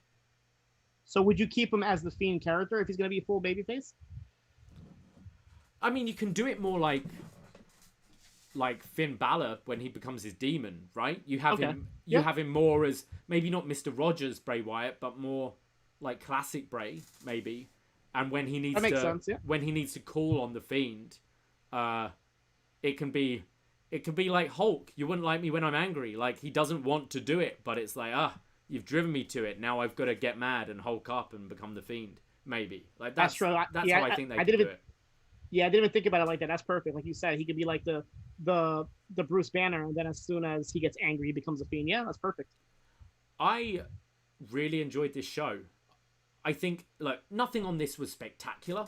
There isn't any match I'm going to go like, you've got to go out of your way to watch this. But it was just so refreshing watching a WWE pay-per-view that clocked in 2.5 hours. And I wasn't treated like an idiot tonight. Every match had a clean finish, made me feel like have hope for someone like Keith Lee, seeing him. We see guys come in and we see like a Fandango beat a Chris Jericho at WrestleMania, which was obviously trying to put over Fandango and treat him as a big deal. But in WWE, in Vince's eyes, Jericho was never as big as Randy Orton. You don't see Randy Orton do this often. And especially Randy Orton, who has been, I'd say, like at the peak of his career this year. It's been crazy. That gave me a lot of hope, that Keith Lee win, and surprised me. Really enjoyed the tag match between the Mysterios and Seth and Murphy. I thought Big E versus Sheamus was really entertaining as well. And the main event did exactly what it needed to do. It made you want to tune in to the next episode. You've got like a fresh, new version of Roman Reigns, who's your champion. You've kind of toyed around with Braun and Bray's characters over the last few weeks. I'm really hopeful, actually, moving forward. And I hope this show is kind of praised a lot. And so WWE goes, actually, people seem to like that. And do more stuff like this. John, what were your thoughts overall? Yeah, I loved the show. Like, it wasn't like any match of the year candidate, but the fact that I'd rather take a full card with just clean finishes with very good matches, opposed to like a show that has like one really good match and the rest of the show is just all over the place. So when I came into the show, I expected something like buzzworthy to happen, which didn't really happen with the exception of Roman winning the title. But I was pleasantly surprised the fact that it was all clean matches. Like I said, I expected like a Retribution ending, like something really wacky, but no, we got a really good show, and it makes me wonder, like, why can't they do this for Monday Night Raw? And I understand why, because maybe a show full of clean matches might tune users away. Like when commercials come on, you might not want to see that. You might want to see more of a train wreck episode on TV. So I understand that. So I'm perfectly fine with them taking this formula and keeping it for the network, keeping it for pay-per-view, and hopefully they can do this again down the road. Yeah, like I thought even the I like that they didn't overcomplicate the kind of angle at the end either. So like we were talking about Retribution coming out, and then you probably have ref bump after ref bump, and it gets a bit all over the place and ridiculous. But it was like, no, the angle is. It reminded me more of like a Seth Rollins cashing in at WrestleMania, you know, turning it into a triple threat match and stealing the title. It felt more like that, and I really liked it. I wouldn't say a year from now, if you ask me about Payback, I'm going to remember every match. But just, hey, I had the evening off, I got to watch some wrestling, and I had fun. Absolutely. I did get sent... We don't tend to put up feedback for these post shows. As we know, John and Wade do their post show, and I know most of you listen to them as well. So we tend to kind of just record on YouTube. We do our watch along, which again, another success. Thank you to everyone who joined us for our watch along today. And then we kind of just roll into our post show. So we don't normally do feedback, but I was sent one piece from a huge Roman Reigns fan. He's been on some shows in the past, Mr. Mike Hogan. He says, "All right, mates, what a show, what a story. Finally, 7 long years, Roman Reigns gets the push he deserves. Easily the show of the year across all promotions. The worker of our generation strolls in, kicks the murder clown in the dick to retcon the last 6 months of TV, and spears the big train divvy back to the mid-card. For everyone cheering Roman now, I ask, where were you in Philly in 2015 or Dallas in 2016? Liverpool winning the league, and this puts 2020 in GOAT year contention. Oh, Lord. Vince has done it again. Wrestling is back. The greatest night in the history of our sport. God bless you all. Much love. Believe that." Drugs are bad, kids. I was going to say, you know Hogan very well. How much do you think he had to drink after that feedback? Oh, well, it was about 3 a.m. when Roman won the title, I think. So probably a lot. Okay, do you have any final thoughts, John? No, I feel like we're so much wrestling's been happening now. I feel like it's gonna be such a long time till we get the next WWE show, but that's gonna be at the end of September 27th. They said, right, for Clash of Champions. So we're expecting a lot of title matches. It is, yeah. So quite a bit of time to build. I think we were all scratching our heads, like why we had these 2 pay-per-views back to back. You know what? I kind of think it worked because you come out of SummerSlam and you have that fallout from SummerSlam and you go, you're always curious, what are they going to do next? But you're coming out going, there's another pay-per-view next week. They got to do a lot of stuff on Monday and Friday to build to this pay-per-view. So I'm sure, like, Raw had great ratings this week, right? Oh, yeah. They definitely had a big bump, yeah. Yeah, so there was definitely a bump because maybe some people are like, oh, like, something big's got to happen. Roman's back. We've got a pay-per-view this Sunday. And then you've come back with this pay-per-view, which delivered. Like, it's going to make me want to watch next week's Raw and SmackDown. And maybe then I've kind of formed a bit of a habit that I am watching wrestling again on those days. And if they can keep the creative up, I think it's promising. And we know WWE, so I shouldn't get my hopes up. But the last 2 weeks have made me start really quite enjoying the main product, which I haven't for a long time.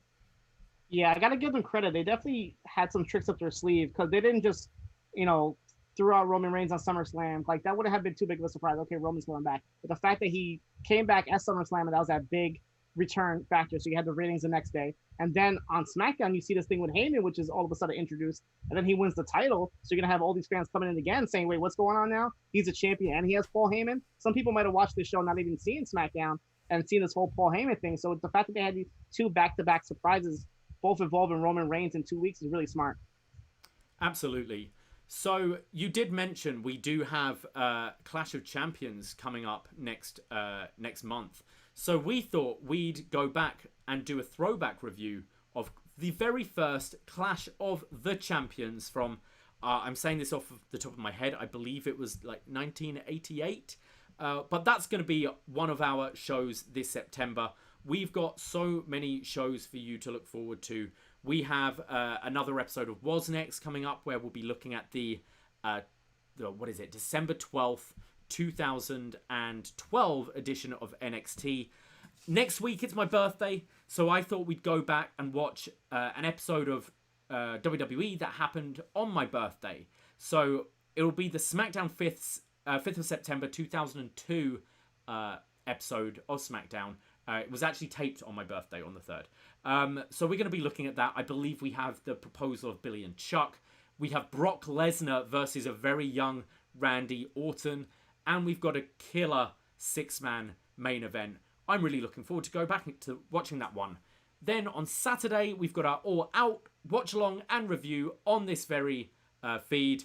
So come and join us for that. John Siino will be leading that one because Braden and I kind of want to relax and enjoy it. That doesn't mean we won't be there, but John Siino's going to lead that next Saturday.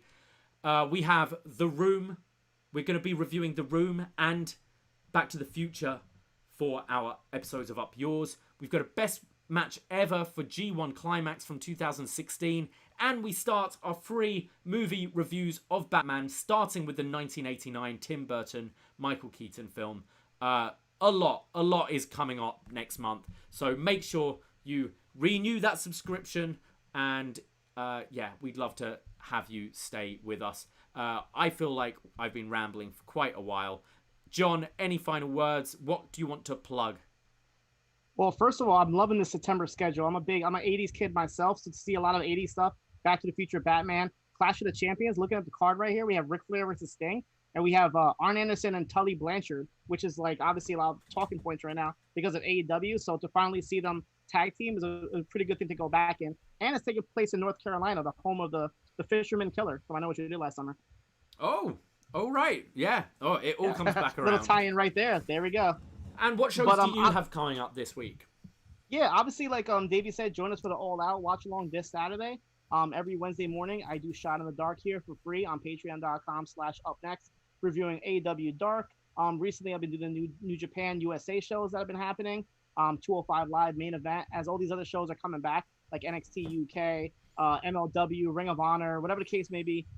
You can see me possibly running down all those shows. So whatever shows that are happening that you don't have time to watch, be sure to know that I will watch it for you, and I'll let you know what happened.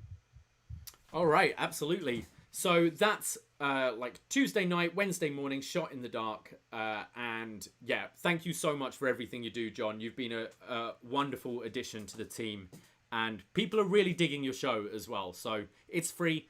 You don't have to be signed up to the Patreon for it. Just go on patreon.com/upnext. It's there. You can click it, download it.